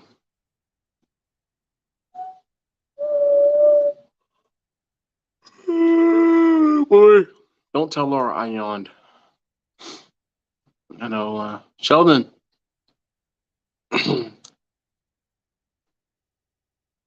So,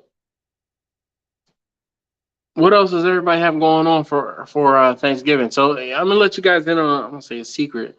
But so today I had an event that I had to cancel on the people who Hojo says, how big was the heart? About 10 pounds. So it wasn't. The heart was actually cut up into pieces. You cut my heart into pieces.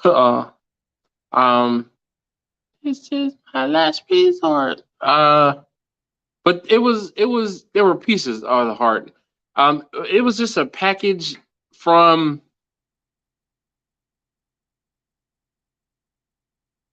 a local market. It was a giant, and they were cut into pieces. So they were like 2 or 3 pound packs, and I had 2 packs that I bought. It was either 2 or 3 packs that I bought, and I took them out and I put them in a brine, and I was trying to cure them, kind of to make almost like a pastrami, but it just didn't work out. First Love says, wait, I guess for me, what are you cooking? I am right now. I'm not cooking anything. I just have the fire going so I can stay warm in the garage.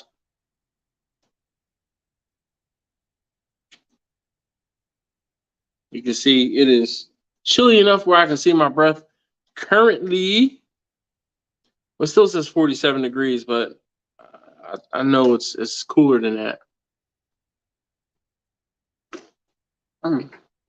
I know how I can find out.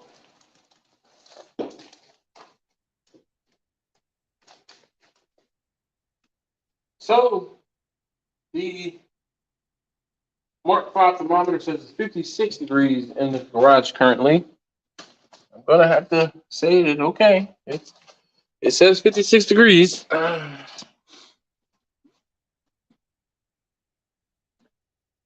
Eat your hideout rim shot. Bro, what are you talking about?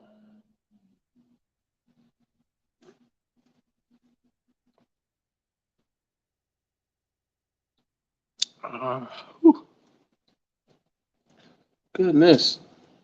Cold beer. Did you say you had an event? Oh yeah, sorry. I got distracted. So I got contacted early last week. I guess that was Halloween week. I got contacted early last week. Lady gave me a call and she says, hey, would it be possible for you to cater an event on the 9th? And I looked at the calendar. I said, oh, that's a Wednesday. She said, yes, it is. I said, okay, well, what were you expecting? You know, let me know what you would like. And she said, I have about 50 people, and we wanted to do 2 turkeys and some brisket. I said, all right, well, give me email address and contact information. I will get back to you with a recommendation and, you know, kind of go from there. She's like, okay. So that evening, I worked up a invoice for her, and the invoice was basically to the tune of, I said, I'm going to give you 2 briskets and 2 turkeys. So she got back to me and she said, well, whomever has said, you know, can we do 1 brisket and 2 turkeys? Okay, cool. Not a problem. And then she also said, we are a nonprofit, so can you, you know, remove the Maryland state tax? Oh, okay, sure, not a problem. Sure. Sent that back to her. Invoice was less than $400. And she said her last message to me on the 2nd was, the invoice will be paid today or tomorrow. Okay, no problem. In the information on the invoice, it states that the invoice must be paid first thing, it states that the deposit must be paid, which was, in this instance, a little more than half, which was $200. So the deposit needs to be paid immediately to secure the date. And then the balance needs to be paid 7 days in advance prior to the event. And in the event of cancellation, the cancellation needs to be, you know, you need to call, text, or email me prior to 72 hours before your event, and we can call everything off with a 90% deposit return. Well, I got no deposit, but I still held the date because I didn't have anything else going on, right? I reached out to I didn't reach out. The invoice wasn't paid last Wednesday. So I'm like, all right, you know, cool, whatever. Thursday comes, Friday comes, Monday comes. I sent a reminder on the invoice on Monday. I didn't get payment. Yesterday was Tuesday. I called the coordinator, the person who hit me up about doing this event for her. I called her and I said, hey, left her a message first thing in the morning. And I'm like, hey, I wanted to talk to you about when I was going to bring this food. I'm sorry. Sorry, Marlon. You kidding me? You've been talking about cooking, and then the only thing you tried to cook was heart. I over my head, Marlon. Anyway, so Monday I sent the invoice a reminder like, yo, the invoice has not been paid. I got nothing. Yesterday morning I called and I thought this was her cell phone number. No, it was her desk phone number that she gave me. So she gave me her desk phone number, and her desk phone number, I left the voicemail. The voicemail pretty much said, hey, I haven't heard anything, one, so I don't know when you are expecting your food. Please give me a call so we can set up, time for delivery. Secondly, the invoice has not been paid. Had she contacted me yesterday and said, hey, I would like to have the food delivered at this particular time, I'm like, all right, well, I know you're serious about me cooking for you. I just need to know, I'm at this point, I can say, all right, I can worry about payment when I get there, because I will pack everything back up and take it home with me and sell it on Instagram or on Facebook if y'all don't pay me. So I'm like, at this point, I'm like, I haven't gotten a phone call. I haven't gotten the payment. I haven't gotten an email. That was all day. Yesterday afternoon, I went out and bought the brisket on good faith. And mind you, I have 2 turkeys already brining for this particular organization. Shit, you know what I need to do? I need to go get them turkeys. I have 2 turkeys brining, and I could put them in the smoker right now and cook them. But I'm not sitting up all night cooking turkeys. I'm not. Damn. Probably what I should have done. Anyway, I'm like, nope, I'm not cooking. So at about 6 o'clock yesterday evening, I sent the email and I said, hey, due to the fact that the invoice has not been paid and there has been no further communication, I will not, in all caps, not be providing food for you tomorrow, 11/9. Boom. That is it. One sentence. That was it. And when I say I felt sick about me saying, like, having to send an email and making the decision to not cook, I felt sick about it. Last night I didn't sleep very well last night because I'm still a very small business and I'm still very new to business.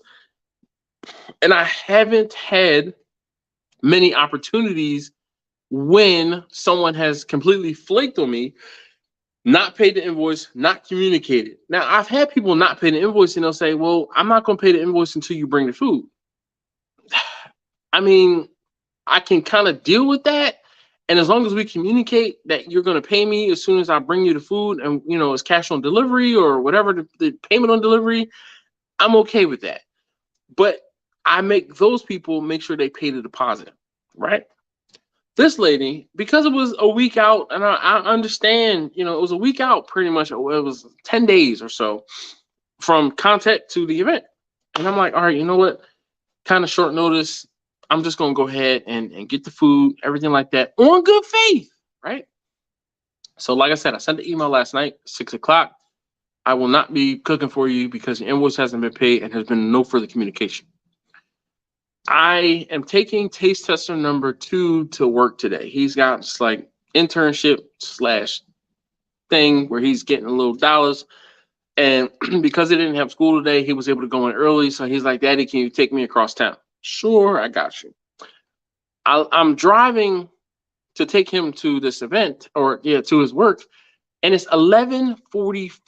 11:45. I receive a phone call and I look at the number and it says this particular organization.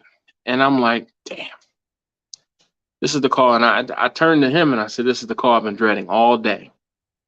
And, when I'm in the car and I take a call, they know, all right, just be quiet. So I'm like, hello. She says, hi, I'm looking for, Dash from Subjavik BBQ. Oh, this is he. How can I help you? She says, oh, this is such and such from such and such organization. Hey, how are you? She said, I was calling to see what was going on. And I said, well, unfortunately, due to the fact that the invoice has not been paid and there has not been any communication, as stated in the email I sent you last night, I am not going to be able to provide food for you today. And she's like, oh. She said, I was under the impression that the invoice had been paid. No, ma'am, that invoice has not been paid. I am not, I think she was calling to try to see where I was, or to, figure out how far away I was or something along those lines. And I'm like, nah, bruh, I'm not even in the vicinity. And she said, well, I was under the impression that the invoice had been paid. And I said, no, ma'am, that invoice has not been paid. I said, I sent a reminder about the invoice being paid on Monday. I said, I called you yesterday and left a voicemail. And she said, well, I was out of the office yesterday. I don't know what the response, the correct response should be. And she said, well, I said, well, ma'am, unfortunately, the reason I state that that invoice has to be paid 7 days in advance is because, one, I have to purchase food in advance. I said, two, I have to cook the food in advance. I have to cook the food in advance. I said, the food that you ordered or the food that you wanted, I have to start the prep 2 days in advance prior to your event. So I said, I, in good faith, already purchased the brisket. I, in good faith, purchased the turkeys, and I already started doing my part, doing the seasoning on those turkeys. I brined those turkeys, and they were ready to be cooked last night. I said, but because I didn't have any communication, I did not cook them. I said, unfortunately, I will not be able to provide food for your event. And she said, you know what? I completely understand. She said, again, I was under the impression that the invoice had been paid. No, ma'am, it has not. I said, no, ma'am, it has not. And she's like, well, I'm going to have to try to find something else for, try to find some other meat for lunch today. Yes, you sure will. And I hope you speak to your management or whomever was in charge of paying the invoice, because they never did. And no one ever communicated that there was either a problem or it was going to be a delay. So, yeah. Sorry, Marlon. Let's see.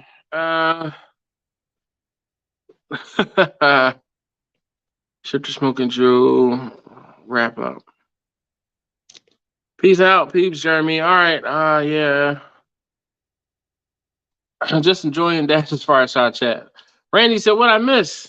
Relaxing evening of barbecue, water, cooler talk. Yeah, pretty much. All right. So with me closing the door, the temperature has not gotten over 225. And here, I'll show you why. The split that's in there is, I won't say died off, but it's gotten pretty low. So let's add some fuel to the fire. Give me fuel, give me fire, give me that which I desire. So we're gonna add another split and see what it do.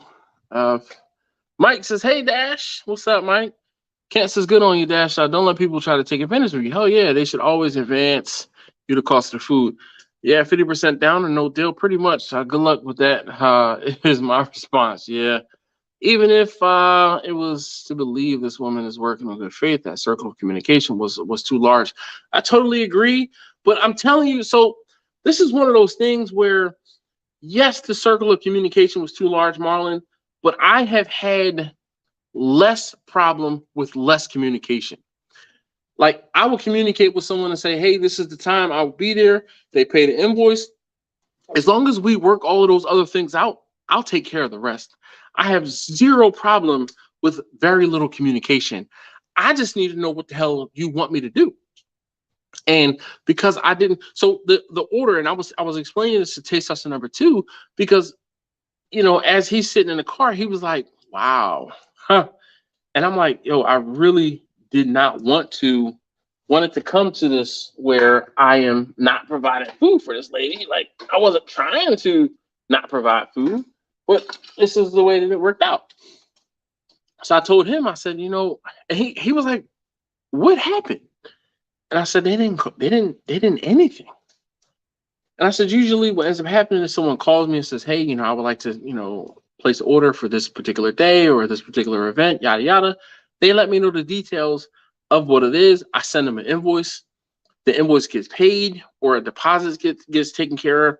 I then reach back out to them and say, okay, I see that you made your deposit, or I see that you paid your balance.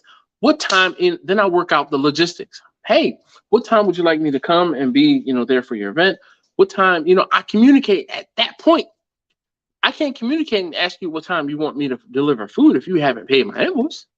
That's, I won't say hustling backwards, but there's an order of operations. There's a flow, and they messed up the flow. So, Russ said, she told a different story to her bosses where you didn't look so good. You know what, Russ? I know that's probably the case, and so you know what? It was funny. Last night when I sent this email, I almost sent the email to the info page of their website just to try to cover my own self with the communication or lack thereof in the text. But I don't know what she told her bosses. She sounded like she was very empathetic and understanding in the fact that when I said I was not cooking for you because the invoice wasn't paid, she's like, I completely understand. So I don't know what she said to her, the powers that be. Yeah. Hojo said, I know we talked about this last week, but what kind of wood am I burning? Primarily oak is what I have here. So there's some oak, and I believe this is white oak. White oak, mulberry, not locust. There's no locust here. I know it's mulberry and a little bit of cherry. But I think this is primarily oak, between oak and cherry. But oak, cherry, mulberry are the three that I have, or at least that was delivered when I had some wood brought to me. When it's seasoned, I can't tell what it was. Like when I split it, I really should have. And someone made the suggestion to split the wood into different sizes so I could know what it was once it seasoned, because once it seasons, it looks all the same. But if I were to split this apart more, I could see inside of that seasoned outside bit, and I could tell you just from the color of the wood what it was. Silver Bart said you handled it very well. Sorry you lost the business, but hindsight is 2020. Hell yeah. Russ said free wood. Yep, here we go. Tracy Carson says, hello, sir. Well, hello to you too. Tracy, are you a ma'am, a sir? I would like to call folks by their correct pronouns, if you will. For those that are wondering, the smoker is sitting at 225 degrees. So it does seem like closing the door pushed some of that heat up in there, and either that heat got up in there or the water is evaporating down. I don't quite know which it is. When are you cooking that brisket you bought for the event? So next Friday, I have another event next Friday. I'm going to keep it in the refrigerator until then. I'm gonna say briskets don't go bad, but as long as the vacuum pack is good, I will, not do anything with it, and I'll cook it or use it next week. I have 2 events. I'm double booked next Friday, so I haven't quite figured out how or what I'm going to do for those 2 events. And one is for a delivery in Baltimore, and the other one is for a delivery in Northern Virginia. Like I said, I don't quite know what I'm going to do yet, but we'll be all right. All right, we got the fire going. Lord Jesus. Whew, excuse me. That is a fire. Yeah. All right. I am complex mind, simple man. Says, why are you dropping my government name? I don't know, man. All right. Okay, Miss Tracy. Ma'am, thank you very much for joining us. Wow. Okay, Tracy. Hi. Complex Mind. Symbol in my head. So what's good?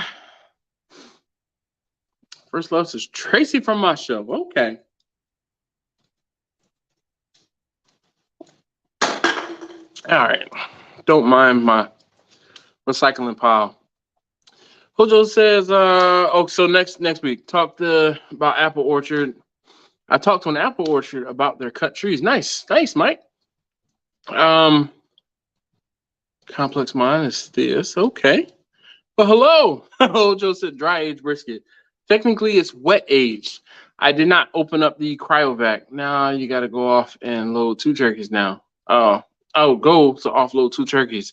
So technically, I don't. So this is my plan. And, it's one of those things that I won't say it just happens. I bought 2 turkeys and I started brining 2 turkeys for this event. I'm going to take the turkeys out of the brine. I'm going to cut them in half and vacuum seal them. And put them in the freezer for the event. I have 2 events. Like I said, I have 2 events next Friday. One is a drop-off in Baltimore City. And the person for that event wants me to slice up the turkey. She's like, can you cut it up and slice it up for me? And I'm like, I don't do that. And she's like, please. Her son and taste tester number 2 were in the same class, same grade at their, I'm gonna say old school, but 2 schools ago. So she's a friend of the family, if you will. We got history. So I'm like, all right, cool. For you, I got you. The other event for next Friday is a drop off in Northern Virginia, which is about 45 minutes to an hour away. And I don't know. I'm going to probably tell the friend of the family, hey, because I have to cut this thing up for you, I'm going to need to drop it off to you a little early. I'm double booked and I need to skedaddle down to Northern Virginia. So here, I'm going to give you your turkey all nice and cut up, and you're going to have to warm it up. Just like keep it warm, what have you. And then I'm going to go to Northern Virginia because that was the higher paying event. Thomas says, greetings. Why you dropping my government name? So, you're talking to Marlon. All right. Hope you have been paid for those events next week. I sure have. I sure have. So it's funny, right? Because I'm like, normally I don't pester or hound people until a week or so out from their events. These 2 ladies who were on these 2 events, both of them were hounding me like, hey, where's my invoice? Hey, where's my invoice? I'm like, damn, I got other things to do. Like, I'm doing barbecue part-time. I have other familiar obligations to take care of. I can't sit down always and knock out your invoices right away. And they both were on me to send out these invoices. And oh my gosh, man, both of them, once I sent the invoices, the one I sent the invoice and she's like, hey, I still haven't got the invoice. I'm like, I know you haven't got the invoice. I'm only doing barbecue part-time and I have other things going on. I can't sit down and just write down, do the invoices as quickly as you would like. It's like, I kind of have to do them in batches, right? So then that was the second lady. The first lady, we've done business in the past, and she sent me the invoice from the last time I did an event for them, which was 2019. And she says, hey, here's the invoice from 2019. Can you basically take this invoice from 2019 and update it with today's pricing, send it back to me, let me know what it is you want, what it is your costs are going to be. And I'm like, okay, cool. Here you go. So then she's like, all right, when do you need to have a final count? And I said, all right, I need a final count by 2 weeks prior to your event. She's like, okay, I have it taken care of by this particular day. Cool. When I say she is so well organized, it is crazy. So she's like, all right, she's boom, hit me. She sent me an email basically saying, hey, I can't pay the invoice. All right, I don't quite know what's going on. I've never had an issue when people not being able to pay the invoice. Like, this is new to me.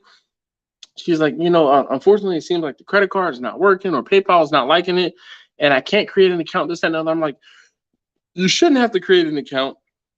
You really should just be able to put in credit card information, yada yada.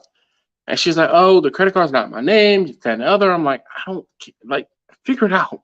I said, you know what? Don't even worry about that. Just, you know, you can send me a check. So she said, well, I'll get with my, you know, accounting department. They'll have a check out into the mail to you, you know, today. It should be there prior to, you know, this day. And like she was willing to do all of that, right? Like jumping through hoops to get the food. And I'm like, not a problem. I'm like, lady, I'm like, I've done business with her business, and I've done business with her personally. So I'm like, I don't have a problem. And because the communication is there, I'm not even mad, right? I'm not even mad that the invoice hasn't been paid. Plus, we still have 2 weeks before your event. Like, I'm good. So I'm like, you know what? Not a problem. If you need to send a check, just go ahead and send a check. Really, I'm not tripping, is what I told her. And she's like, okay, you know, thank you so very much. And I'm sorry that this is going on. I'm like, really, it's not a problem. Don't worry about it. You know, you're good. So again, thinking about it again, not only has she done business or they done business with me on a business level, the girl who is organizing this has done business with me on a personal level more than once. She ordered food like one Thanksgiving and one Christmas, and then she ordered food. Time out. She ordered food for me to bring to her first before I did her company event. So she been, I don't say put money in my pocket, but she's definitely put some money in my pocket. Then after I did the company event, her manager wanted food for that particular Christmas because we were staying home. Normally we go away for Christmas. So boom, boom, boom, boom, boom. Like they're good in my eyes, right? They're good. They've done good business with me. So I'm like, if you need to send me a check, I'm okay with that. But not this other lady. Nah, bro. I'm not just gonna cook for you. Hojo says, do you offer any sides when you cater or just the proteins? It depends on the size of the event, Hojo. If the event is big enough, I will offer sides. You know, sometimes I'll offer just cold sides, you know, potato salad, coleslaw, macaroni salad are like the go-tos. If the event is big enough, I will offer green beans or baked beans or brisket baked beans. And, you know, I like some people really love green beans, like really love green beans. And when I've done green beans for folks, like I did a wedding not too long ago, and I mean, I had brisket baked beans, green beans, potato salad, coleslaw, and the macaroni salad. So like they got like all the sides, and it was a good time.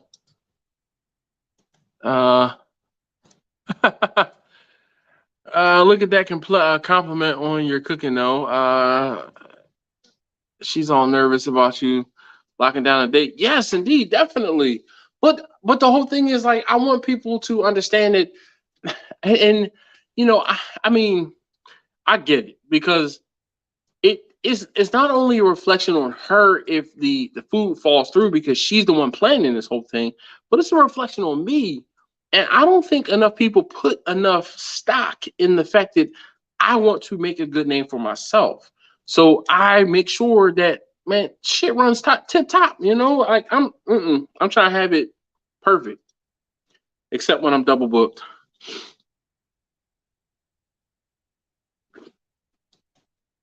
And the thing is, I knew I was double booked when I said yes to the family friend, but I didn't want to disappoint her because I'm like, no, I have an event already that day. But like I said, I know if I say, hey, I got another conflict, I'm gonna have to bring your food a little early. Is that cool with you? She'll probably be like, yeah, that's fine. Travis, what's up, man? He said, hey, yo, what's going on, dude? I missed you. Yo, Travis, did you see? Well, I'm sure you probably seen by now, hopefully. Andrew and Allie had their first son. Their son was born Sunday. The son was born Sunday. I would say yesterday, but no, it was Sunday. Yeah. Whew.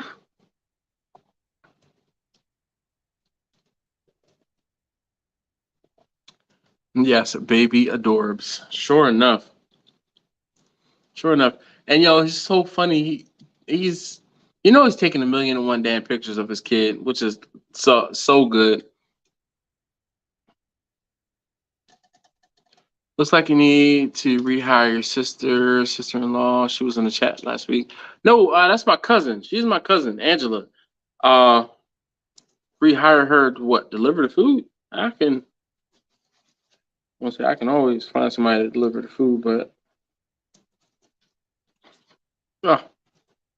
nose itch. Yeah, that's my cousin. She was on the chat earlier today. That's my cousin Angela. She definitely has helped me out in the past when I've done events and come through in the clutch, like for real.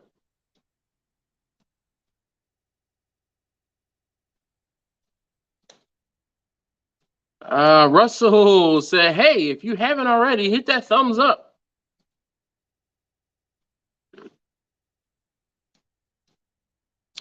Travis, I will give you all the spots to hit. Yeah, she did help me. She's helped me in a couple events. Two events.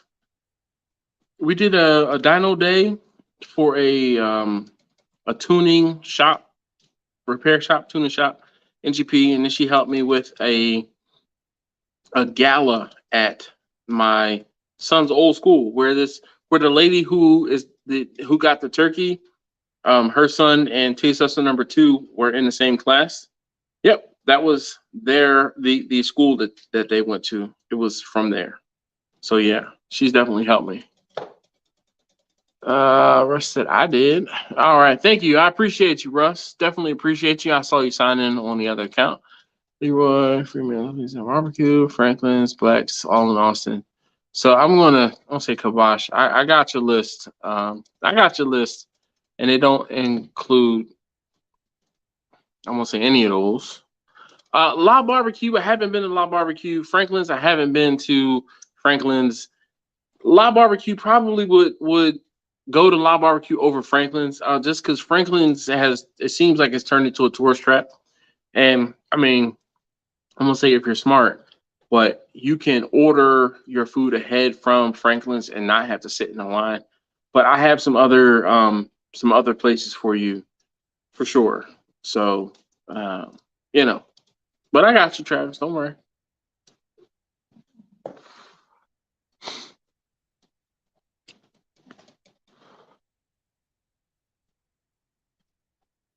Die Hard, hands down. Ooh.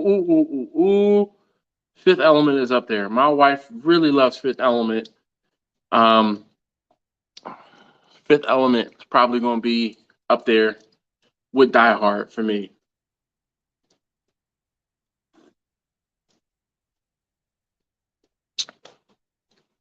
Rest is the Expendables. Multipass. Lilo Dallas Multipass. Beep, bada boom.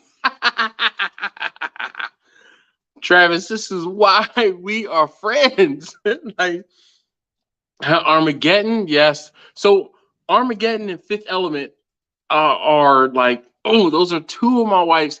We used to call them sleepy time movies because she could not fall asleep unless she was watching one of those two movies. The Matrix, Armageddon, Fifth Element were her like top 3 sleepy time movies. So yeah, Fifth Element, Chicken Good. Yeah, Armageddon is definitely another one. Russ's business.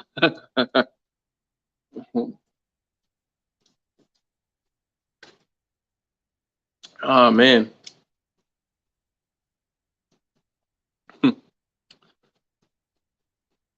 Yeah, Armageddon.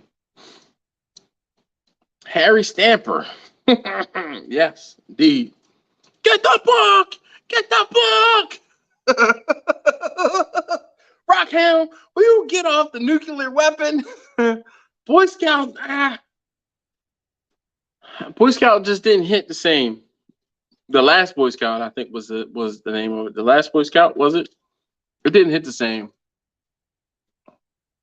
So I'll tell you what's crazy is the heat is still maintained, probably because of the water got warmer in there. The smoker is sitting at 225 right now. But that wouldn't be hot enough to cook turkeys, oddly enough. What up? Is it Doug from the farm? Was it Doug? He says, evening, folks. Hojo says the original Die Hard. See, that's why it's just Die Hard. Because there's Die Hard, then there's like Die Hard 2, and then there's like Die Harder, and Die Hard with a Vengeance, and Die Hard with just a little bit more dying than the last one. And I don't know. I think is it Doug, or it's not Dave. I think it's Doug from the farm. How are you doing this evening? Hopefully everything's good down on the farm. I have a camera set up on my firebox. Literally, I'm sitting at the, for those of you who just came in, sitting at the smoker. This is Bernadette, and I have the fire going. Fireside chat. Hudson Hawk swinging on the star. Hudson Hawk was another good one. I like Hudson Hawk.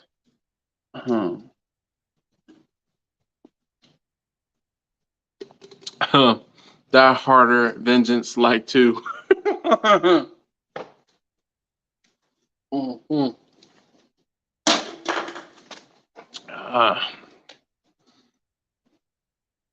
Man, oh man. Woo. All right, we are at 2.5 hours almost. I'm gonna mess with this a little bit.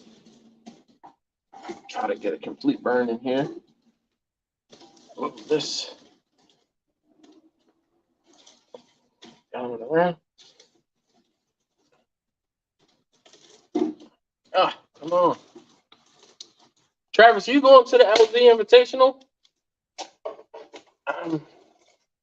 I would love to figure out if I could get down there about the time when the Invitational happens. Oh, crap. I just don't know if I can make it.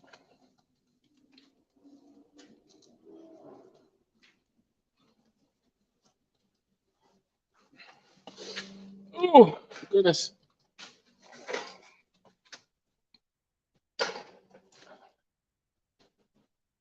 Don, all right, I'm sorry. Thank you, Don. I knew it started with a D. Don, sorry about that. Terry said, "Is Die Hard a Christmas movie? It's a Christmas action movie." Didn't even see it was announced. Yeah, he talked about it in a video or two, or other folks have talked about it. Oh, excuse me. Death Wish remake of the Bronson classic. Death Wish. Can't say that I know that one.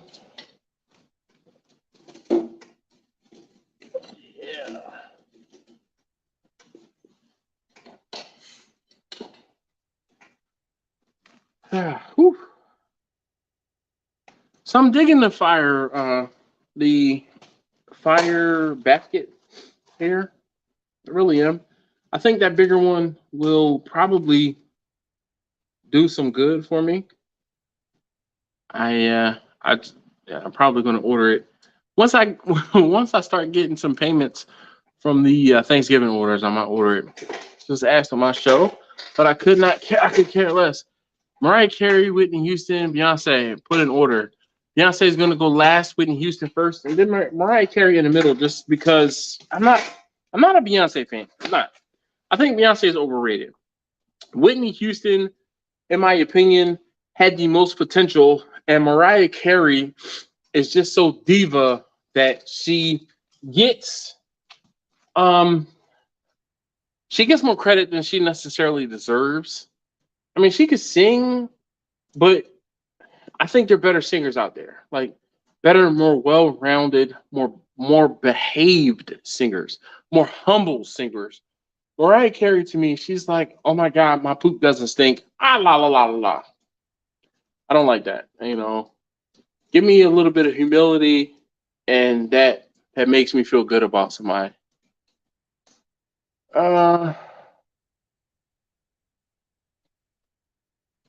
you go, Travis. This is again why Travis and I are friends.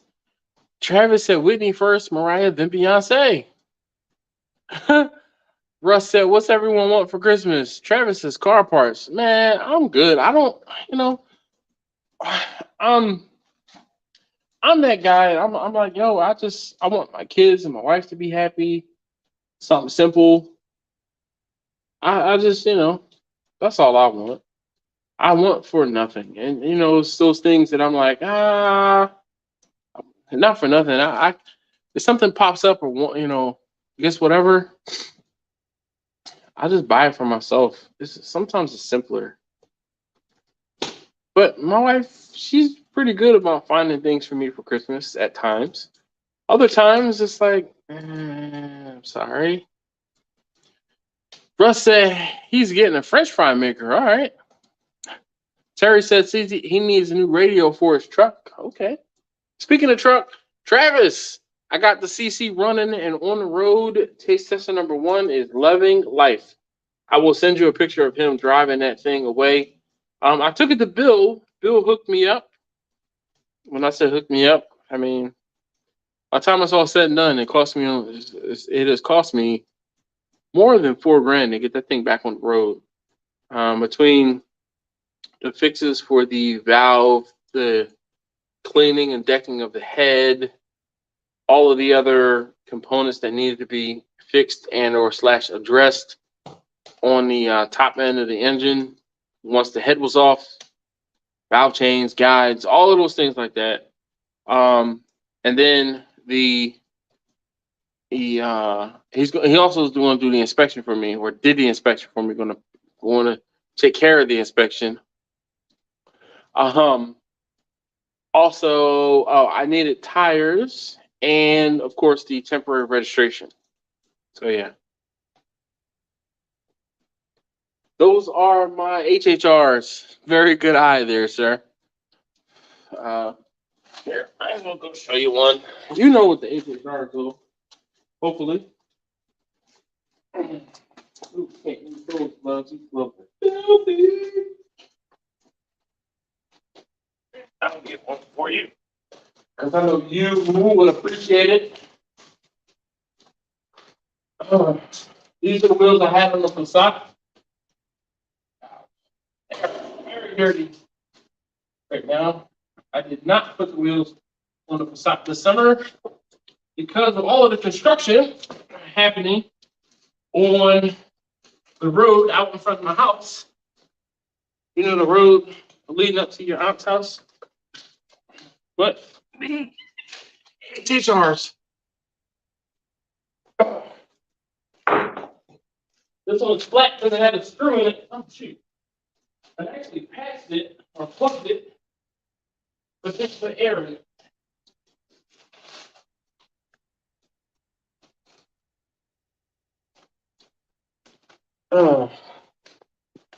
So I did not put those on the Passat this year because of all of the construction that was going on.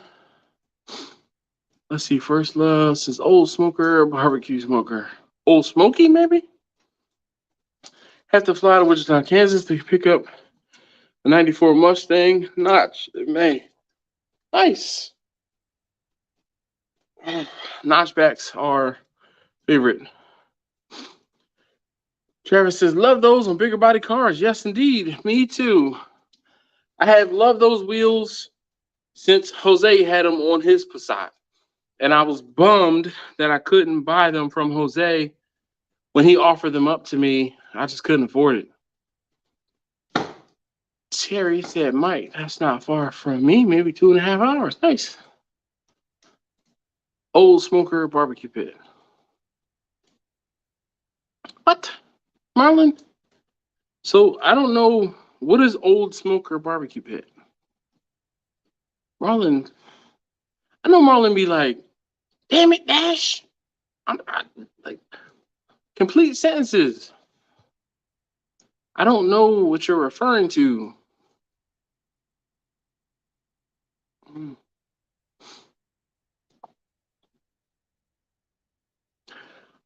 Travis, I thought about no, he didn't, Travis. I just couldn't at the time. I just, and Jose was so good. He's always so cool. He's like, oh, we could set up a payment plan, la la la la la, and I'm like, yeah, but I hate owing people money like that. So I never took him up on the offer, but I really wish I did. I always loved those bills, and then when I found them, actually, did I tell you I bought these off of Amazon? Yes, I bought them off of Amazon. So I found a website that had the wheels, and I was like, all right, cool. I'm gonna like, I don't know what it was that I had to do or whatever. I was like, I'm gonna go ahead and get them. Just kept looking at them, kept looking at them. And one day I was like, you know what? I'm gonna look them up on Amazon. I looked them up on Amazon, and boom, there they were. And I'm like, yo, they're on Amazon. So I used my Amazon credit card at 0% interest for like 18 months, yada yada. I was like, what? So yeah. So did it very well. Crafted smokers under $500. Oh, those are Old Country Pecos smokers. First, Marlon. Old Country Pecos. That's why I'm like, what are you talking about? Yeah, Old Country Pecos. Pecos smokers.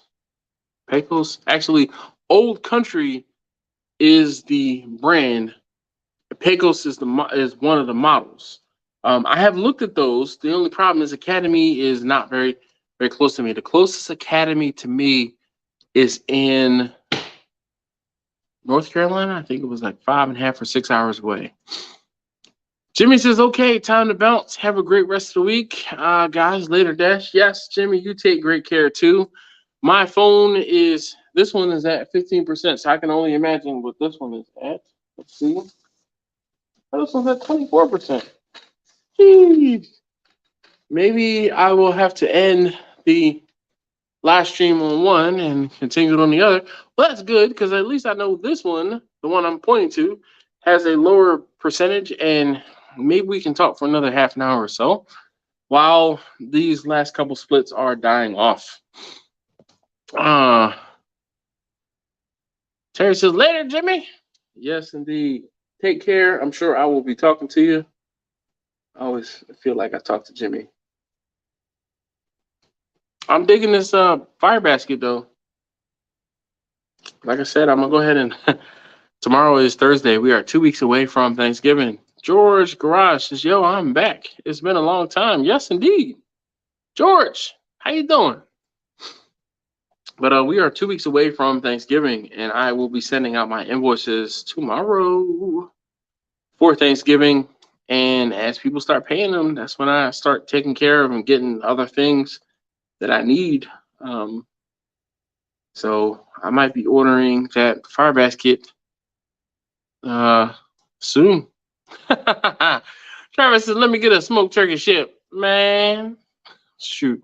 Shipping will probably be as much as the damn turkey, dog. Like I wish shipping wasn't so expensive right now. It's crazy. Marlon says, nights, y'all. Be safe. Yes, indeed. Take care. Marlon, thank you very much for hanging out. Really appreciate you doing that. George says, you inspired me to barbecue. What else is up? Good. Are you following me on Instagram? I'm not sure. I'll be honest.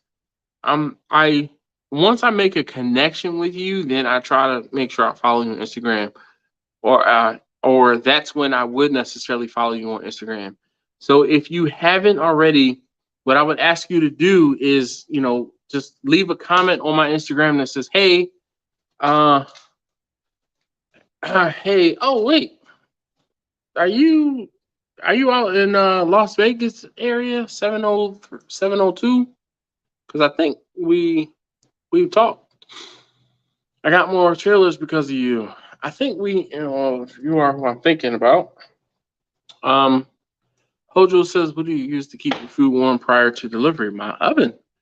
Do you have a warmer or just put it in the cooler for transport? So I keep it in the oven. I won't say keep it, but I put it in the oven.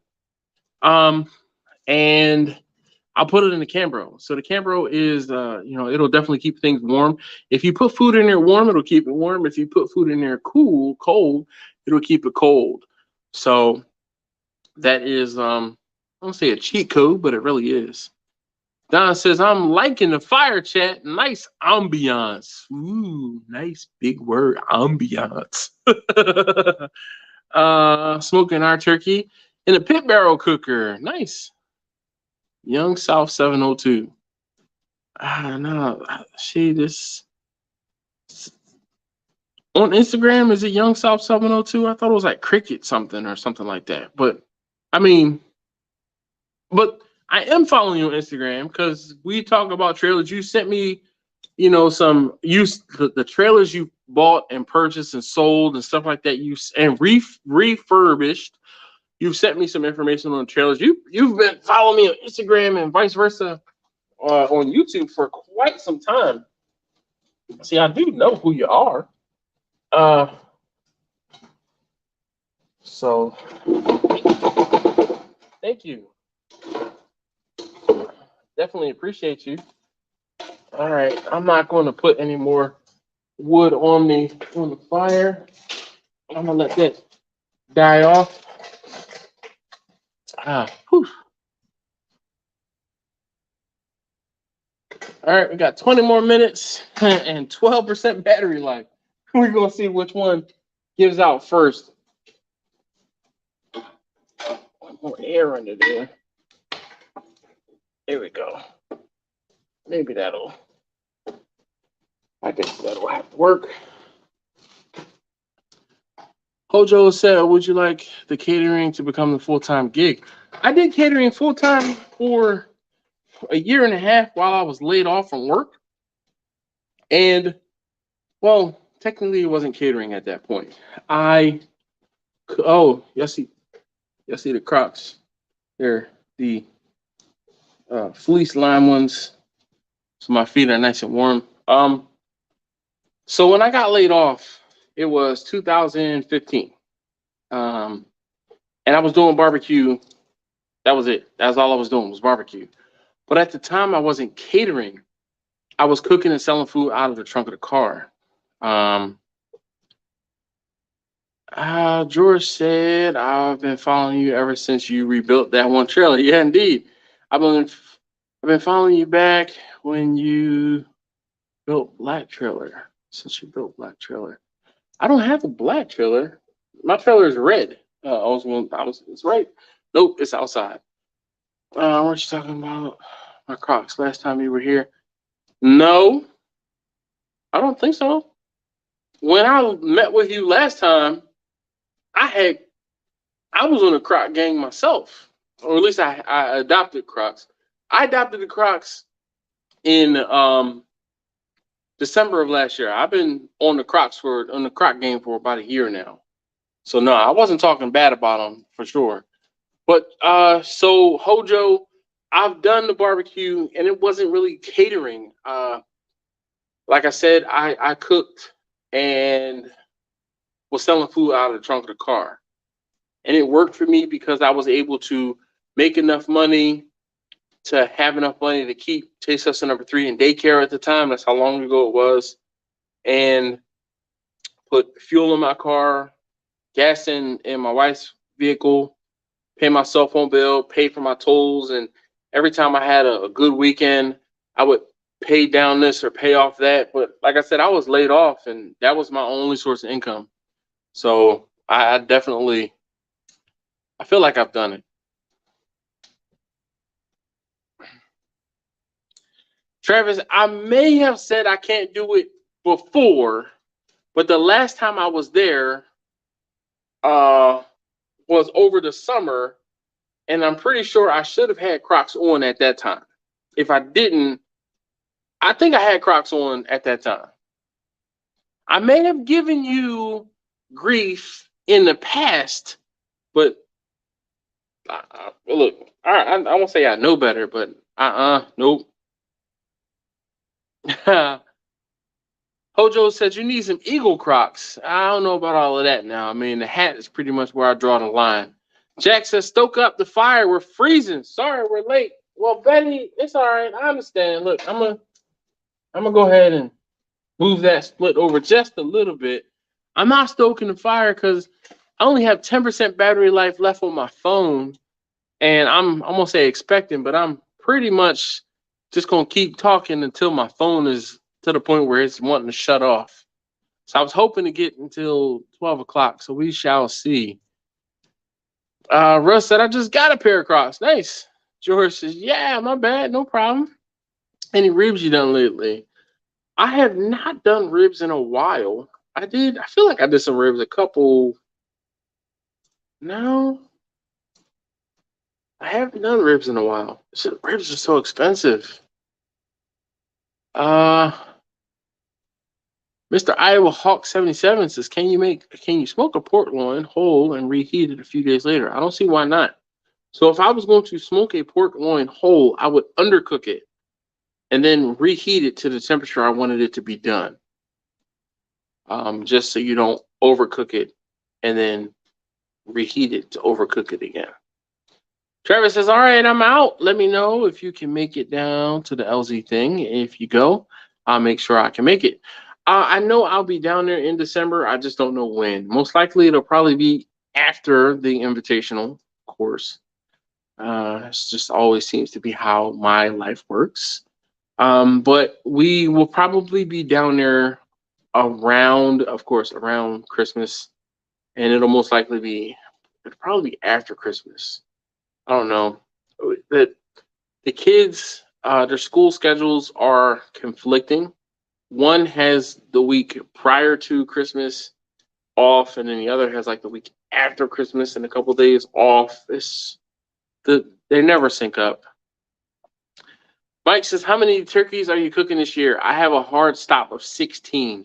Well, currently, I have 10 or 12 that are ordered. Yeah, I have 10 or 12 that are ordered or have been ordered for Thanksgiving. I have a hard stop though at 16. 16 is all that I can fit in the smoker, and it's just a matter of like that's all I really want, but all I can pretty much fit in the smoker. But I have some people that are like, oh, I can get it on Wednesday, which means that when I'm cooking everything else, I can kind of just, I don't know. George says, how much? How much for what?